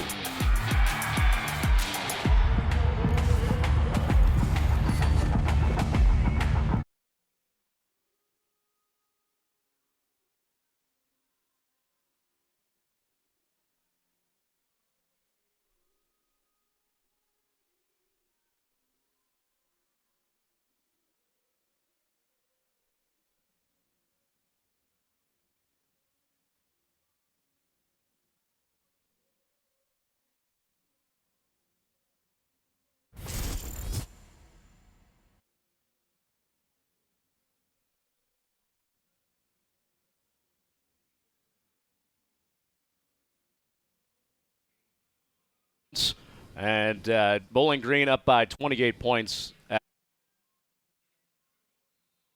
Karen Murray, Connor Onion. Now, Scott Leffler, head coach for Bowling Green, told us this week, the pain of last week losing to Toledo, their rival, that's never going to leave us, but they got to be feeling a lot better after that first half. Yeah, they took their anger out to start this football game, and we talked about at the beginning of the game what was going to dominate in the defense with all the turnovers. Well, they came out in a big way to start this game off as well. An interception on the very first drive defensively kind of set the tone for what this defense was going to do. 4 sacks in the first half, another pick 6. This defense has been all over the field, and anytime it seems like Western Michigan is moving the ball, it's a negative play, it's a sack, it's a TFL, it's an interception. Just continue to shoot themselves in the foot, but give this Bowling Green defense a lot of credit, man. They've been tenacious getting after the quarterback, and really not a lot of open receivers down the football field at all. Well, and leading it was Harold Fannin. 3 catches on that opening drive, setting up 3 points. And then the 2 interceptions led to those 14 points off of turnovers. You know, the impressive thing, Aaron, is top pass rusher in the MAC, Cassius Howell, hasn't gotten home yet. Bowling Green still getting pressure. Well, they're finding ways to get 4 hands on him, chips with running backs, and he's still found ways to get pressure, and you can feel him. He's close. He had a nice TFL on a run play, but you got to keep number 0 in mind for this Western Michigan offense. Steve Morrison there on the left, co-defensive coordinator, back in a stadium where he used to coach. He was thinking back to a game when he was a Western Michigan assistant. They played Northern Illinois. NFL fans, MAC fans will remember the name Garrett Wolf.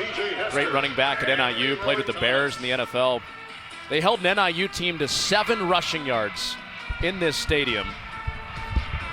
That was his best memory when he was here from 2005 to 2009. Another good one to remember so far.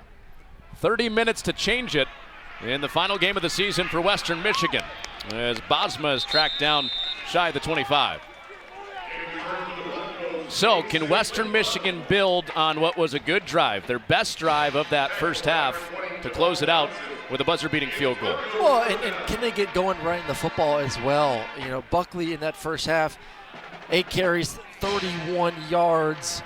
The goal was 20 carries. You know, the stat line is anytime he had 20 carries this year, translated to over 100 yards of rushing. So can you create some explosive plays through the ground with him?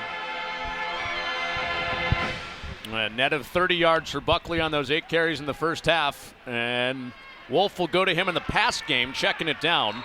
And the redshirt freshman back with 8 yards on the first play of the second half. I thought you did a great job with this before halftime of, what happened to this team last week versus Toledo and how Western Michigan can look to that and say, guys, we're still in it. We just got to get some points here on this first drive. I'm trying to slow down the pass rush.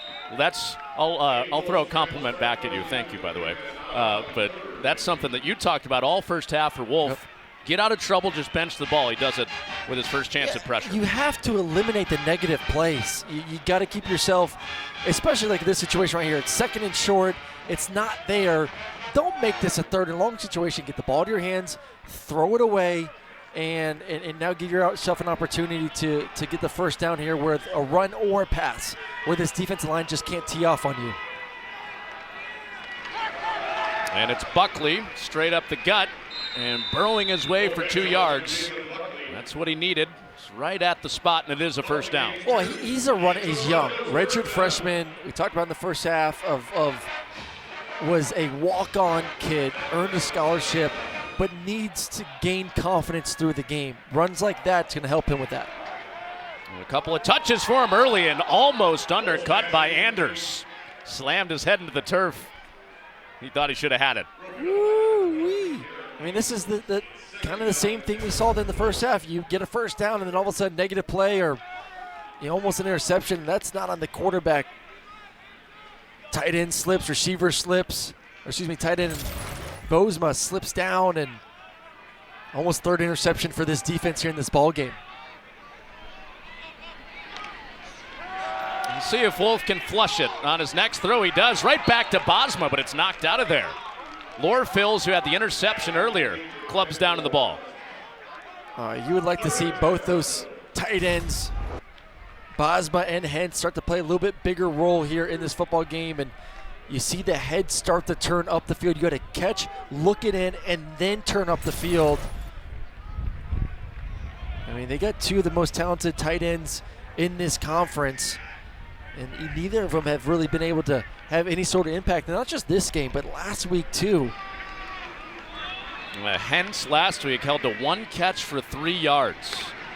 Both were heavily involved in the win the week before, and some backside pressure gets to Wolf. Patrick Day closes out the 5th sack of the night. Speed, speed, speed, speed. One-on-one on the outside and just runs right around the running back. Patrick Day, first sack of the season. Good time to have it right now. And Aaron, that's a redemptive shot for him because he almost took down DeQuan Finn, the quarterback for Toledo, on the play before the game-winning touchdown last week. Finn, who's been called the Michael Vick of the MAC, has really good feet, made a miss. On the play after Day had that clean shot, Toledo went down, scored a touchdown. False start. Number 7, offense. 5-yard penalty remains, 4th down. Steve Morrison, Sammy Lewanson, the co-defensive coordinators for Bowling Green, were very straightforward about that play and some of the moments they wanted back. Bowling Green's made up for that in a lot of ways tonight. Oh, they have. And right now playing one of their most complete games of the season. But 2 halves of football, they've learned. Hopefully they've learned from last week too. All gas, no break. On the gas here in special teams, and it almost broke for Jalen Embry. Right on the accelerator. The sack party continues for Bowling Green. They get the ball for the first time up big in the second half.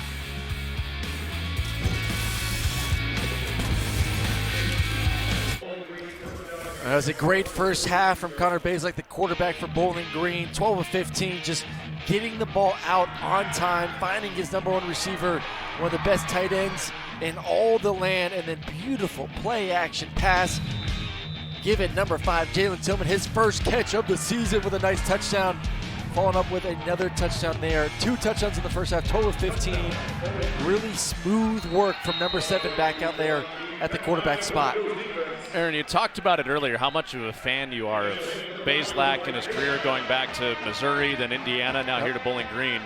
He has seen so many different coverages, so many different schemes. Lou Esposito, the defensive coordinator for Western Michigan, said, we've got to have our best disguise night of the season against this guy. Yeah, but the thing is, he sees it so well pre and post snap. Like, you try and change the look. You never want to show a quarterback one thing and keep it post snap, but his eye discipline, seeing the safety rotation and finding his receivers has been excellent here.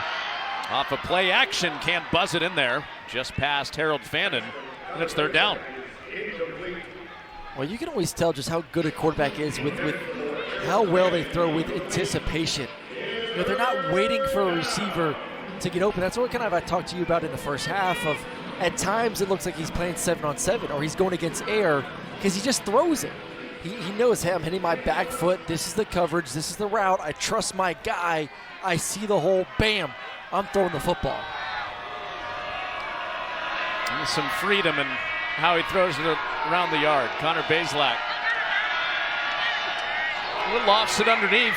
Fannin is boxed in there, but runs over Halleck And Fannin has the first down. That looked like it had no shot.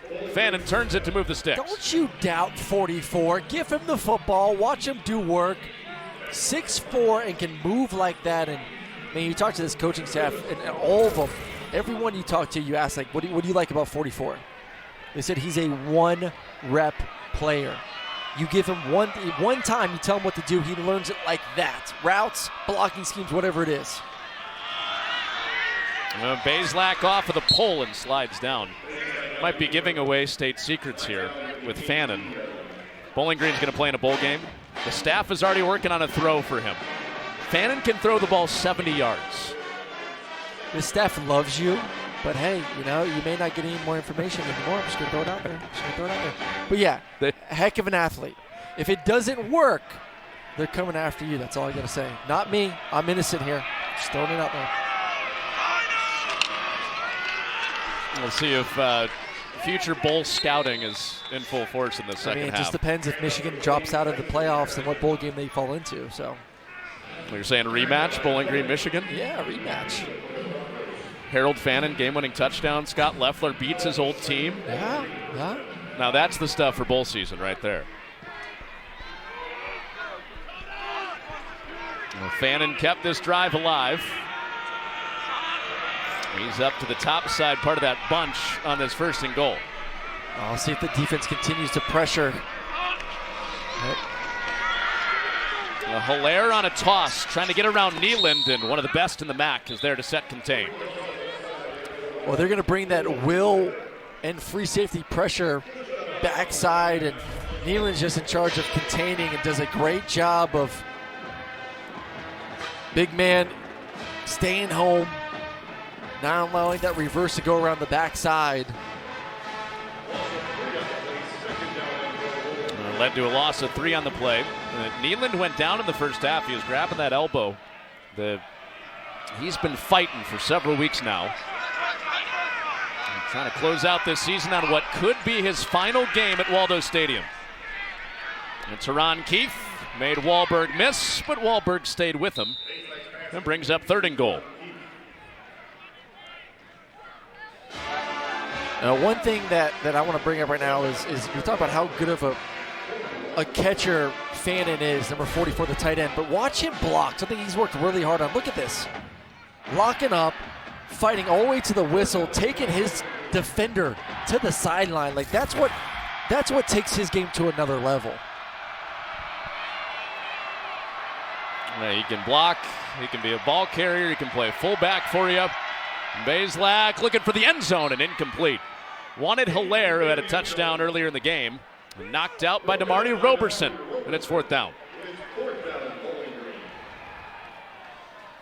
Just tight red zone coverage. Probably could have taken the check down to his tight end and seen if Fannin could have found a way into the end zone. He's trying to force the ball a little bit dangerous in the red area. Nice stop from this defense, forcing a field goal. Well, Anaya started this game on the first drive with a field goal. This one from 25 yards out. And Anaya for Bowling Green tucks it inside to add to the lead. Lou Esposito, the DC, says, good job, Broncos, forcing the field goal and a goal-to-go spot. A final chance for the fans at Waldo Stadium to see their Broncos play, hoping for a big comeback against Scott Loeffler and the Bowling Green Falcons. We welcome you back up to the booth with Aaron Murray, Connor Onion. Now there's a comfortability with this team for Scott Loeffler and what he brings back, how they played this year. He thinks this is a championship team if they bring everybody back. They're trending in the right direction. The previous 15 games in MAC play, they're 9-6. Before that, they're 2-13 in the 15 games before that. So, his 5th year here, the culture set. You're seeing them play hard on the football field, executing on both sides, and you allude to it. They're bringing a lot of guys back on both sides of the football, and Connor Bazelak being that key guy at the quarterback spot. So a lot to look forward for this football team who has an opportunity to go to a bowl game, continue to practice, hopefully have success in that game, and then build for hopefully a championship run in this conference next season. He made a pitch through us, through the local media this week, about Harold Fannin.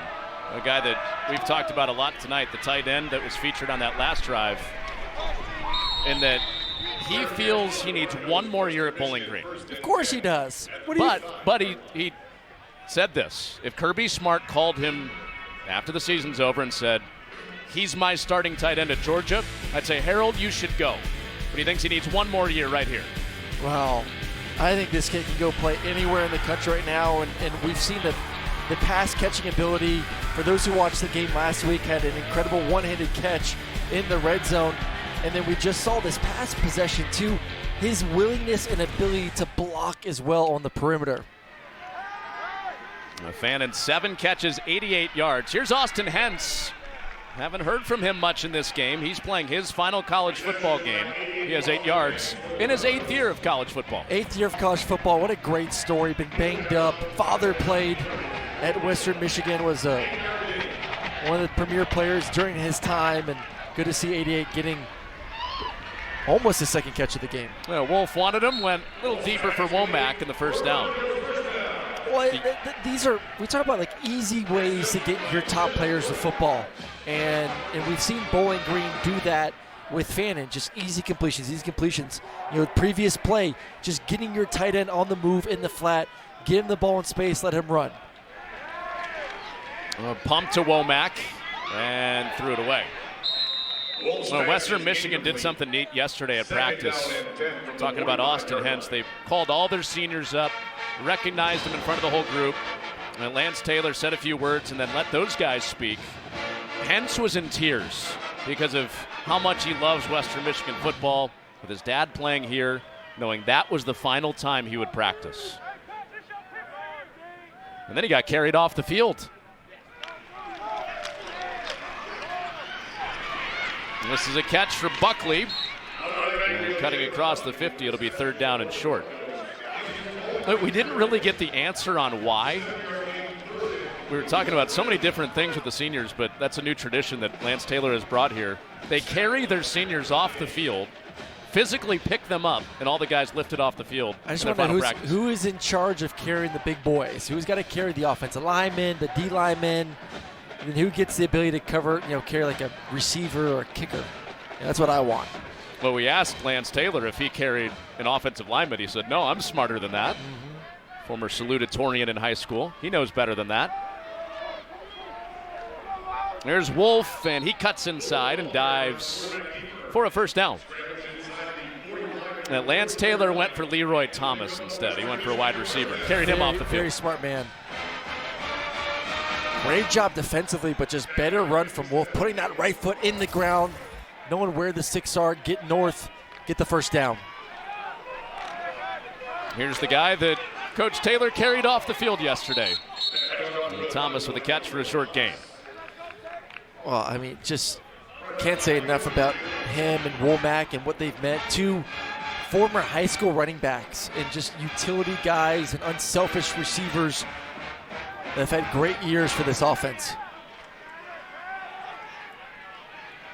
And Womack got away from that tackle, then another, and fights his way near another 1st down. About a yard short, 3rd and short after 6 yards for Womack. And this is what they wanted to get to early in the game, and just were not having as much consistent success with it.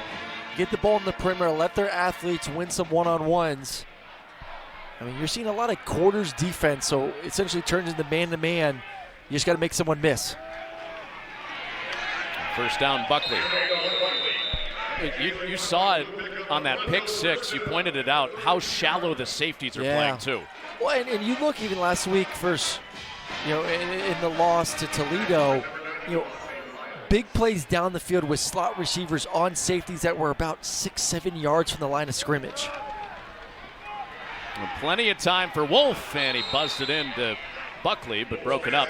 Anders was right there, so was Brock Horn. And it takes time, though, and there's a reason why those safeties are playing so shallow. They're ready, like we saw in the first quarter, to drive on intermediate passes, break them up, get the INTs.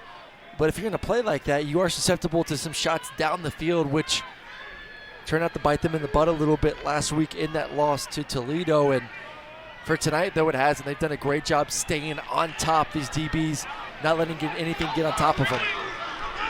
Abdus Salam into the game at running back. He gets about half the yardage for a first down. So Day is down here in the secondary. They're starting strong safety. Officials timeout for an injured player on the defense.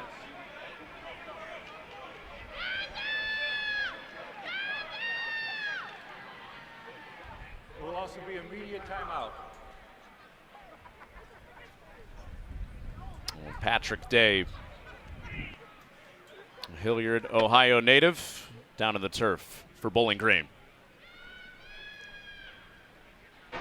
Patrick Day, the injured safety for Bowling Green before we went to commercial. He goes into the tents. So Scott Loeffler without his starting strong safety, Patrick Day, before a 3rd down and 5 with Western Michigan on the march. Looking for their first touchdown in this game with Hayden Wolf at quarterback. And Abdus Salam twisting his way toward another first down. And it'll be a touch short. And down 31 points late in the 3rd quarter. You'd think this is a go-for-it spot, and it will be. Yep. It's maybe go for it anytime you cross the 50-yard line for this football team going forward here. Abdus Salam into a wall on that front line. And this will depend on the spot. Dontrez Brown was there to drive him back. He ran into an absolute wall right there at the line of scrimmage. We talk about, can you recreate the line of scrimmage on offense or defense? And Bowling Green recreated that line of scrimmage, able to get in the backfield, and big number 60 was the immovable object that said, The ball goes over on downs. I ain't moving, little man. You went from Newton's laws to trash talk in 2 sentences. That was great. It's actually 54, not 60. 60 cleaned it up. Anthony Hawkins, 6'2", 285 pounds, ain't moving off his spot. It's kind of like when you tried to bump back at me last week, and I just stood there like, I wanted none of that smoke. I didn't hit you back. Tape will show I didn't hit you back. I took 2 big shots to the shoulder. I know. I don't know if you're planning a comeback at some point. I can't be hitting your shoulders. Bazelak to Fannin, and Fannin bouncing off hits. Man, he is slippery. Bowling Green did find a weakness for him, by the way. You asked a really good question. Is he just the type of guy that just shows up? Anything. He's good at anything. Golf. He's good at basketball. Obviously good at football. Wiffle ball. The team played wiffle ball this summer. The offensive coordinator said he stunk. Harold Fannin stunk. Finally, we found a weakness for him. Well, the defensive coordinator for Western Michigan, Esperado, told us that they recruited him as a defensive end. Like, loved his tape and what he did as a basketball player in high school, and obviously what he did playing both ways in that lower level in high school, and obviously made the right decision coming to Bowling Green and playing tight end for this university for the past 2 seasons. Imagine him and Marshawn Nealand, opposite ends. Those are 2 NFL guys probably. Imagine him opposite of Howell. When Scott Loeffler said we got to get him back for another year, maybe that's what's on his mind. We'll have to follow up on that. Play him 2 ways next year. Keith patiently working and got around the edge. That's the hard part about where the group of 5 is right now as we take another look at this great run. Great job offensive line. See the big boys getting out front, 51-76. Just enough to give the running back a lane. But going back to talking about Fannin a little bit, the group of 5 almost being, Connor, a developmental league. A Power 5 team can come scoop these guys up, and it's just, I'm sure it's very frustrating for a coach. Bazelak, off play action, complete to Hilaire. First down, Bowling Green. And both staffs were honest about that. Western Michigan lost a lot along their defensive line, including Andre Carter, one of the best players in the D-line on the MAC last year, went to Indiana. Braden Fisk transferred to Florida State up front. But they did get Marshawn Kneeland to come back. Yep. That's what you hear from all these coaches. We got to re-recruit him. We got to re-recruit him. It's hard, man. Like it's the portal opens up in 2 weeks. I believe on December 4th, and you got to start re-recruiting your guys as soon as this game is over with for both these teams. Patterson slithers through for Bowling Green. Because there's a lot of guys that look at 44 and his size and his ability and say we can have a spot for him. And nice patience here. Great blocking up front. Just essentially shoves one of his offense linemen like, hey, you block him. And let me get a nice first down gain to get this to second and manageable.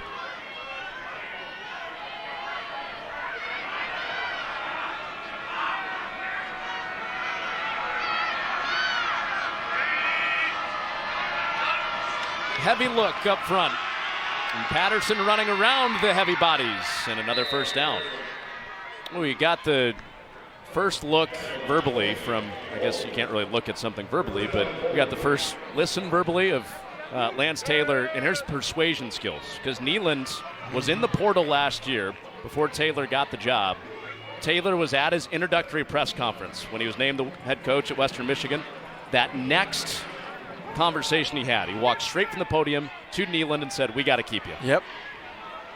And Kneeland didn't end up going to Colorado. He was committed to Coach Prime at Colorado, but they got him back here once Taylor used those persuasion skills.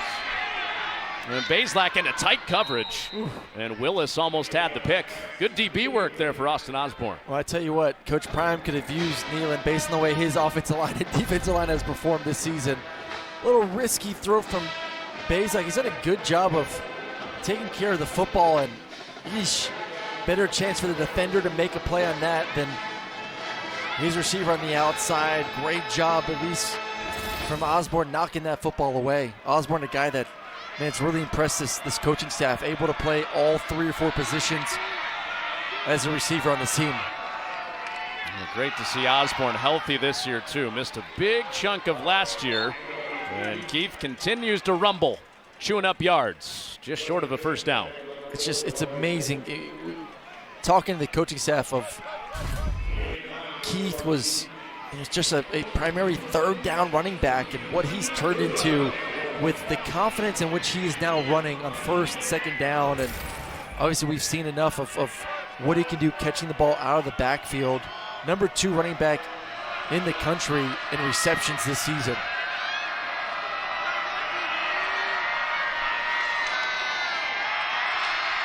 It's Keith again, slipping off a hit, and first down. Keith was labeled.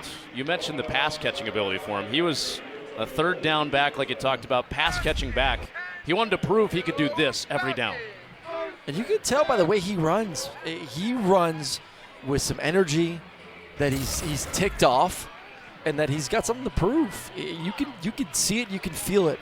And there's been a couple short yardage instances this evening in which you saw him trying to make a point.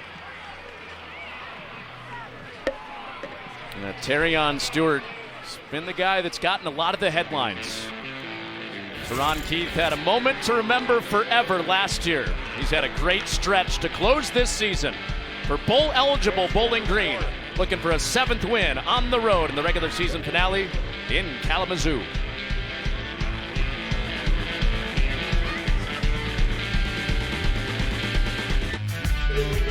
A great local spot here in town, Shakespeare's. It can wait until after the game. Holiday weekend, students thinking about Thanksgiving, still hanging around on a sub 40-degree night in Kalamazoo. I cannot wait to sit my butt on the couch Thursday, eat some food, watch a little Egg Bowl action on ESPN. Flags out. Ball start. Number 10. Offense. 5-yard penalty remains. I heard the Murray family is hosting Thanksgiving. We are hosting. A little windy today, a little rain to start the evening. That's cleared up. Could be colder, I'll tell you that. I've definitely been up here this time of year, and it's snowing, so I'll take it. You played in the SEC. There's no way you played in a game this cold. No. Maybe one bowl game What was the coldest? Wade won bowl game like mid-30s, little misting, similar to what it was in the first quarter. That was miserable. Oh, it's high 30s. Uh-oh. And that is out of bounds. Player almost had another touchdown from Bazelak. Second and 15 from the 23-yard. Yeah, it definitely is a challenge, though, playing up here this time of season. I mean, you're from up here. This is pretty mild for this time of year. Yeah, I'm good. Yeah, 40 degrees. You're over there sitting on your hands. Yeah, Florida boy. Send out a word, get you some hand warmers up here. Slap it around the belt. And with Bazelak behind the target, Hilaire, Roberson breaks it up. The bowl games that Bowling Green could potentially go to, the Bahamas Bowl would cure any sort of thought about. The Bahamas Bowl is in Charlotte this year, though. So it could be a little bit cold, but it's still Charlotte's fine. Let's go to the Bahamas Bowl. We're going to the Bahamas. You could go to Charlotte Detroit this year. for the Quick Lane Bowl, but you're indoors. Indoors. Arizona Bowl, I think, that's the one you want. Let's go to Arizona. I'll take a nice trip to Arizona right now. That says so much about you that you think Charlotte is cold. No, I'm just saying it's not the Bahamas. That's all. Bazelak didn't want to take that timeout. Play clock was down to 0. 30 seconds in length.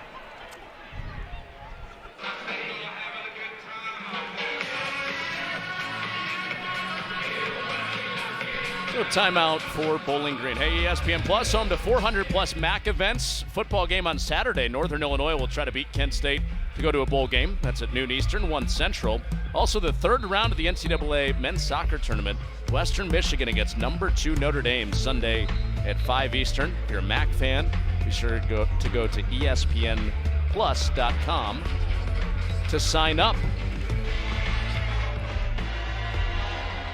And a shout out to buddy Connor Klingen, who had the championship call of the volleyball championship last night. Western Michigan beating Bowling Green in 5 sets. And a great call from Connor on that last point. After the Bowling Green timeout. And Bazelak underneath. And Osborne out of bounds, short of a first down. Well, they got to get Osborne a touchdown at some point. Osborne told you about how he missed a lot of last year injured. Almost 2 years to the night. That's his last touchdown for the guy that's been the steadiest wide receiver for Bazelak and Scott Leffler. Well, you get some more time tonight, and you're going to get that bowl game. Maybe you can scheme up. This is your dream come true. Scheme up a pass from Fannin to Osborne. It works for a tutty.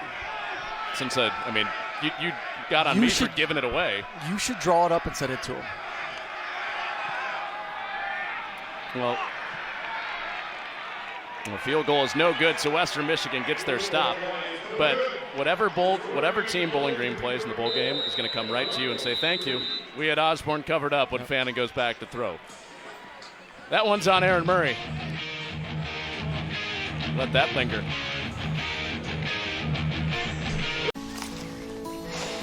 Around here, we like to keep things simple and honest.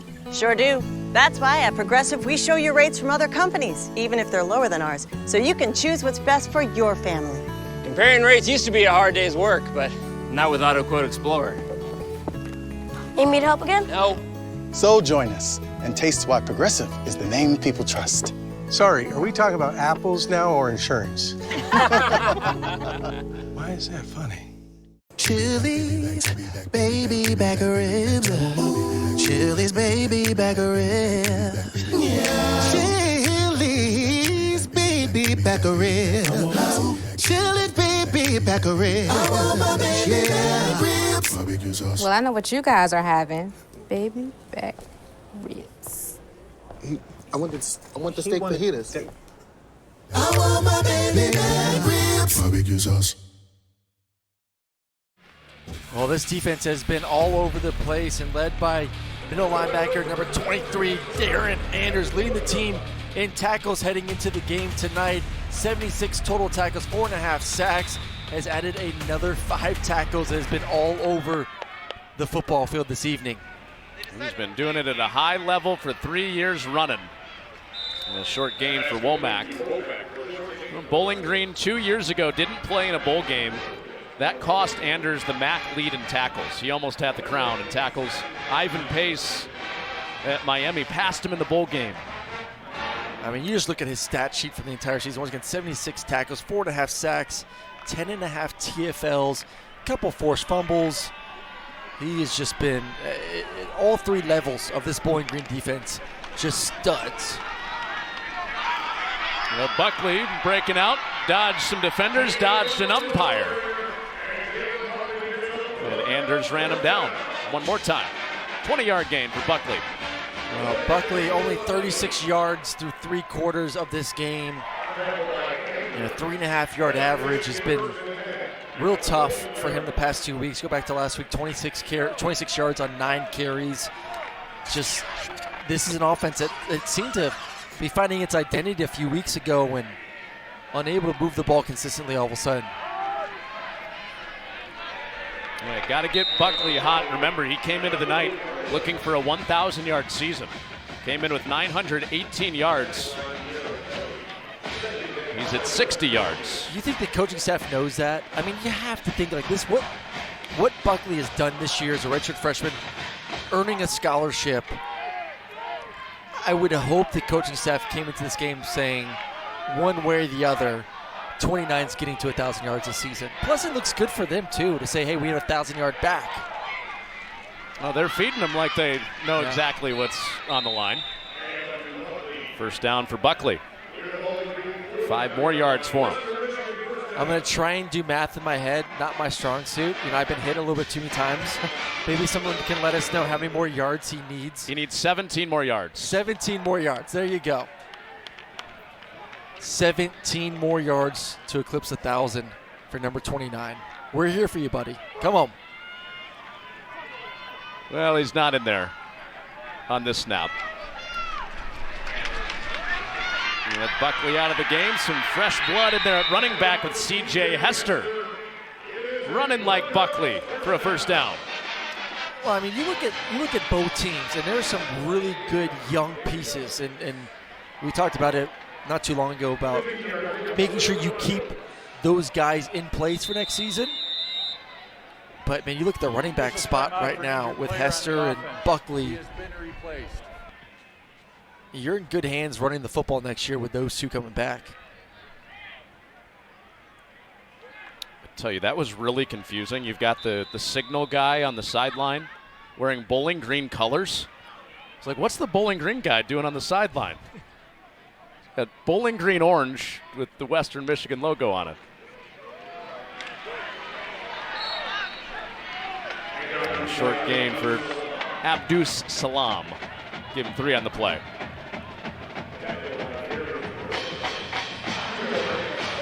So Buckley's going to come back into the game, needing 17 yards for 1,000. He's a guy, an unlikely story, being a walk-on into camp a couple weeks before the first game, got the scholarship after Western Michigan lost a 1,000-yard rusher from last year. Sean Tyler transferred to Minnesota to play for P.J. Fleck, the former Western Michigan head coach. Can he do it right here? And Buckley won't quite get there on that carry. 14 yards away. The countdown continues for the former walk-on. He's just such you talk to the staff, essentially like a puppy with big paws that doesn't know how big and strong he is. You know, just young and obviously he's gained a ton of experience this season, but man, the more that he continues to gain confidence in himself and his capabilities, very bright future. Hard count work for Wolf. Oh, it's a free play. Let it happen. 3 guys jumped. Offside by contact, number 90, defense. 5-yard penalty remains, 3rd down. Nice hard count. Good clap. That's one where Greg Sujak, the referee, could have said, offside, everybody but the nose guard.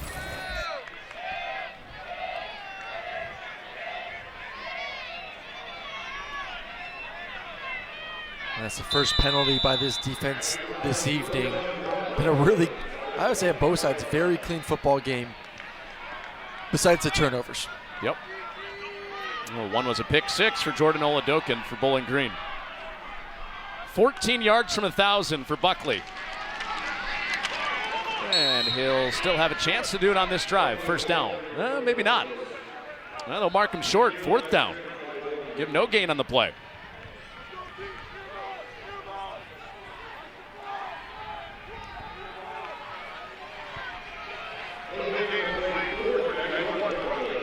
You know who's getting the ball here. I'm going right back to 29 right now. Get behind your shoulder pads, young man. Find a way to get this drive extended with a first down run.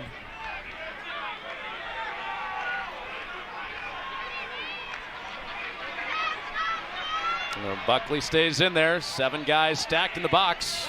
Now an 8th. And Buckley running into that heavy box with shoulder pads down. So that will be a first down.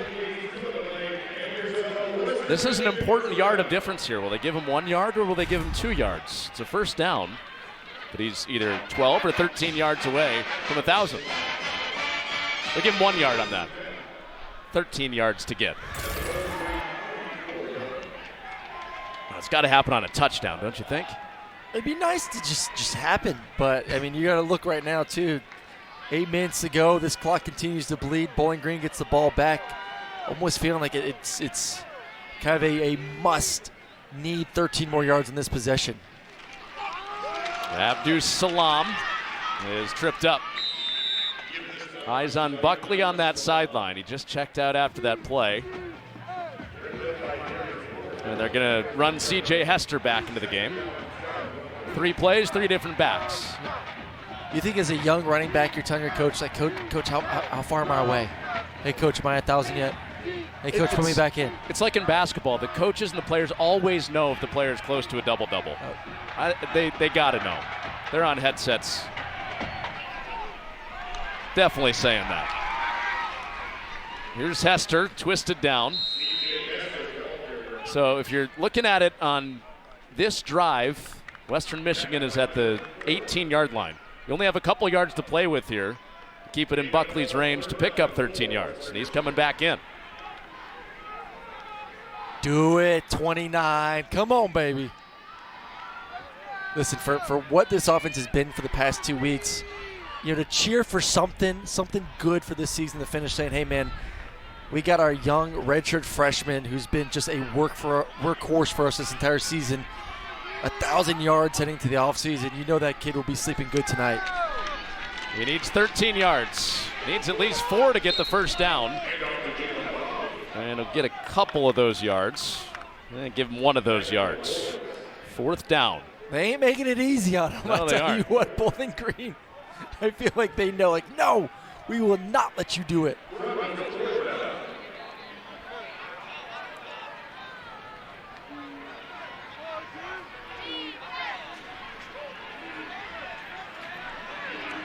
So still 13 yards away for Buckley to get to 1,000. 4th down and 3. This will come from the 17-yard line. Bowling Green showing pressure off the edge. Wolf lets it fly. Thomas with a juggling catch. Well, another guy that's playing some of his final snaps of football right here, Leroy Thomas. Yeah, this is the hard part, too, for seniors, knowing that you're not going to make a bowl game, of kind of sitting here looking up at the clock saying, you know, I got maybe 6 more minutes left of playing organized football the rest of my life. Like, it's going to start to set in for a lot of these guys here soon, and it's a tough pill to swallow. Yeah, a couple guys mixed up in there. Ball start. Number 75, offense. 5-yard penalty remains.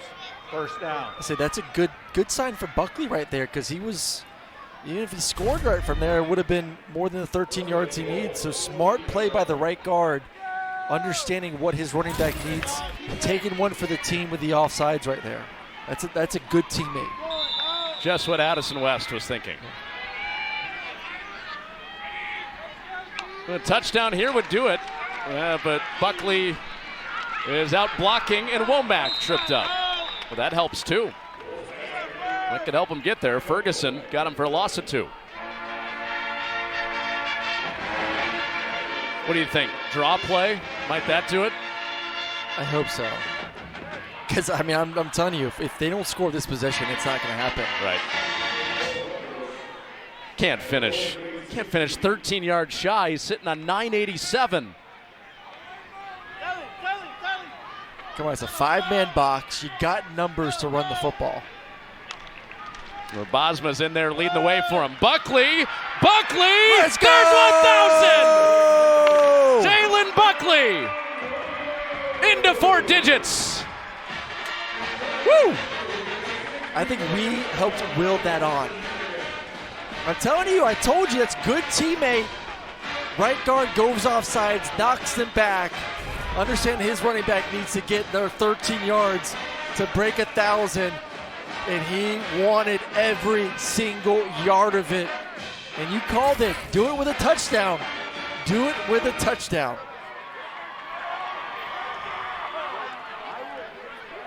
He was paying his way through school about 4 months ago. As a redshirt freshman, he is now a 1,000-yard rusher. Of a touchdown. Previous play is under review. Oh, they wouldn't dare. It wouldn't matter. He's got the 1,000 regardless. Yeah, the 1,000 secure. But the touchdown.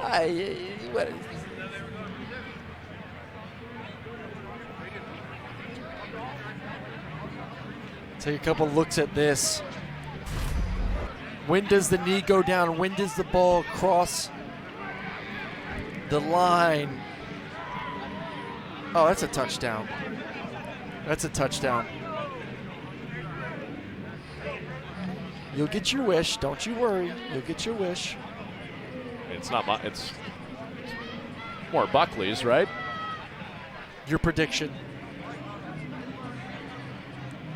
I think he's secure. Yeah, I think either one of the knees. We'll get it. I think this may be our best look. Does a knee go down? Look like it's on top of defender. Touchdown. Yeah, it's a touchdown.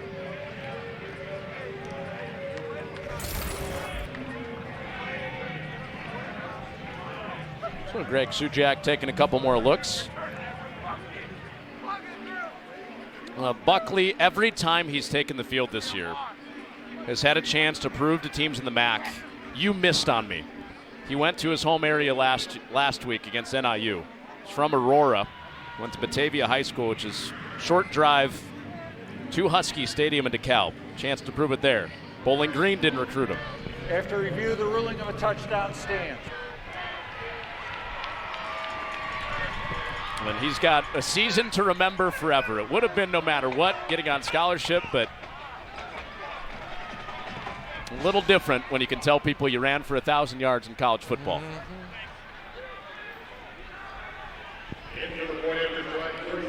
Oh. Like we talked about, what this offense has done the past 2 weeks to kind of have that big bright spot heading into the offseason. Now that you had a special running back here coming back next season. And for Western Michigan, they get Buckley back with several years of eligibility. Hayden Wolf, their quarterback, can come back. Their top pass catcher, Kenneth Womack, will be back. A run to tell his grandkids about. Jalen Buckley into the end zone with 1,000 yards. Well, Jalen Buckley gets hot late in this game. 49 yards in this fourth quarter to get to 1,000. And there are now 2 1,000-yard freshmen in the country, both coming at the group of five level, with Buckley joining it with 85 yards tonight. Tulane, of course, has been in the group of 5 conversation for a New Year's Six Bowl. Another great year out of the American. This conference has a team that's been in the mix a little bit. Toledo being talked about, not in the top 25 in the college football rankings, but in the top 25 in the AP poll. And they'll play for a MAC championship.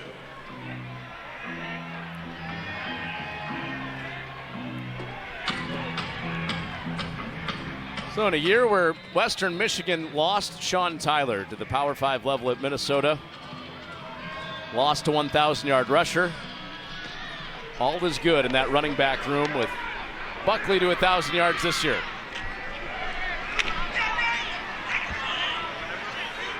And Bowling Green probably going to try to run out the clock in the final 4:38 when we come back.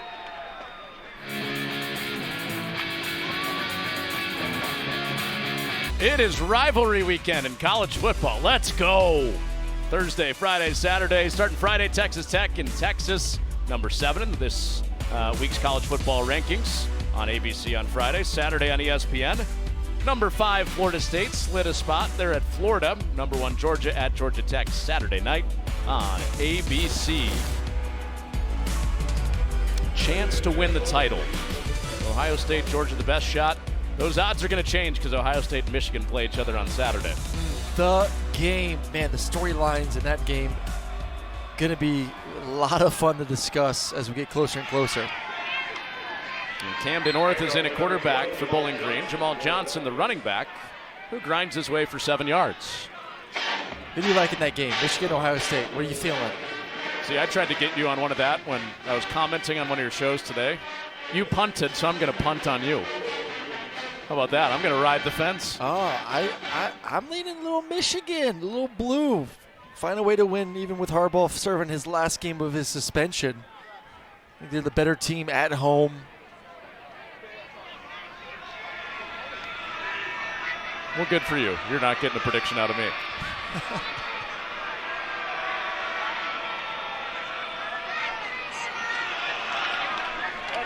Back-to-back carries. Jamal Johnson first down.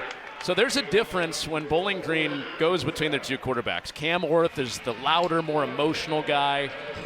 Connor Bazelak, pretty laid back, kind of quiet.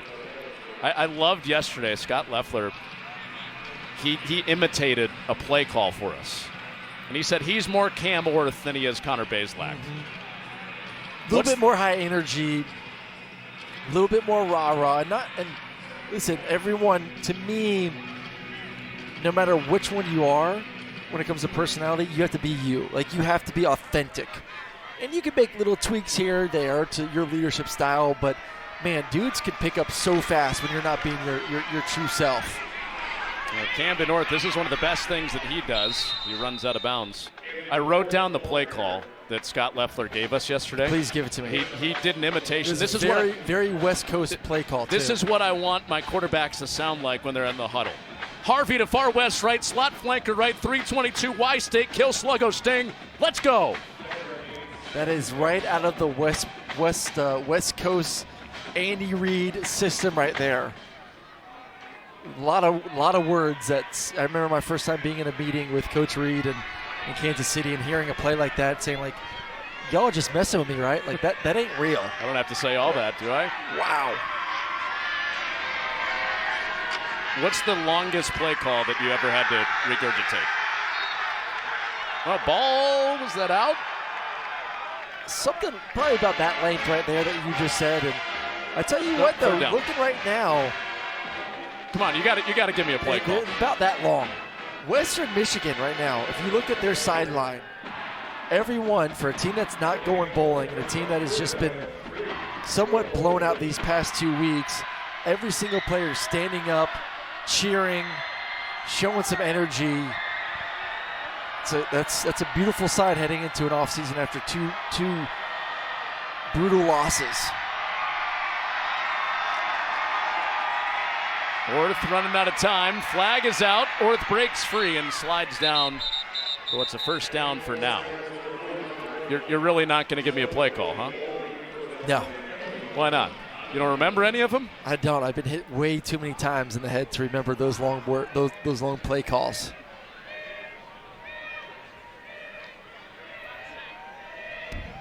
Holding, 65 offense. What's the 10-yard penalty remains. Third down. What's the shortest one? Go deep? Yeah. Victory. Victory. Something that I think Miami is still trying to learn how to do. Oh. Whoa. Hey now. Is that not the Miami in this conference? No, not the Miami in this conference. Sorry for the MAC fans listening. Not the Miami actually going to a conference championship game. the Miami that's struggling in South Florida. Oh. Tampa guy taking his shots.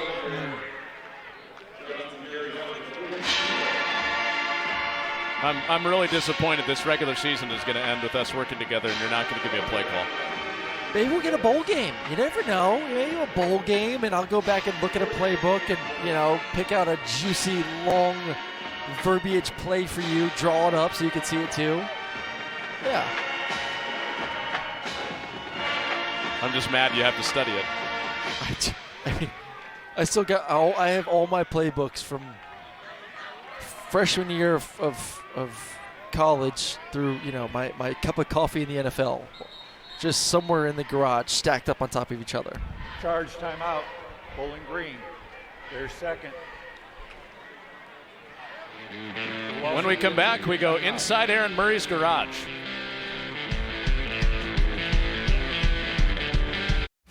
A big weekend of college football coming up. That bottom line there, Georgia against Georgia Tech. We're calling that the Aaron Murray versus Roddy Jones Bowl. Yeah, What are the stakes?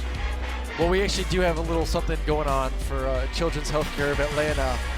Loser has to wear the opponent's gear and sing the fight song.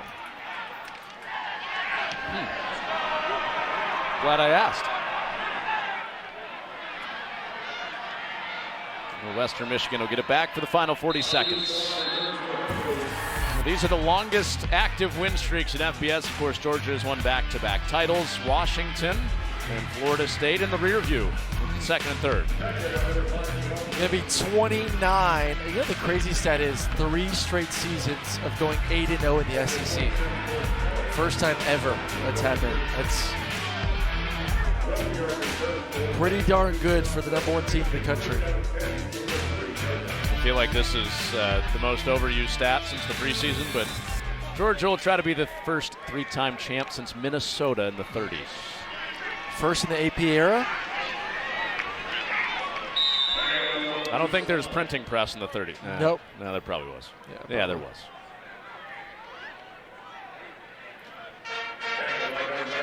Well, time's going to run out on Western Michigan's season. Bowling Green will clinch a winning season. They're on to a bowl game. So figure out where they'll go for the postseason.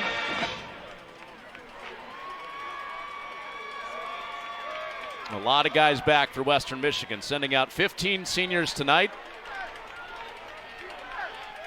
Lance Taylor just starting to build for the Broncos. Scott Loeffler has built for 5 years. And he feels like with a strong finish this year and a lot of guys back, this can be a MAC championship team next year. He is very, very confident that they can go to Detroit next year. So Bowling Green finishes the regular season 7-5. They win 5 out of their last 6 in the MAC. And Western Michigan closes Lance Taylor's first year 4-8. For our entire crew from Kalamazoo, we thank you for watching. For Aaron Murray, Connor Onion, Mike Rudolphi, Paul Newman in the booth. Let's send you out to one of my very good friends, Noah Remington Reed. He's got some high school basketball for you next with Rayfel Davis.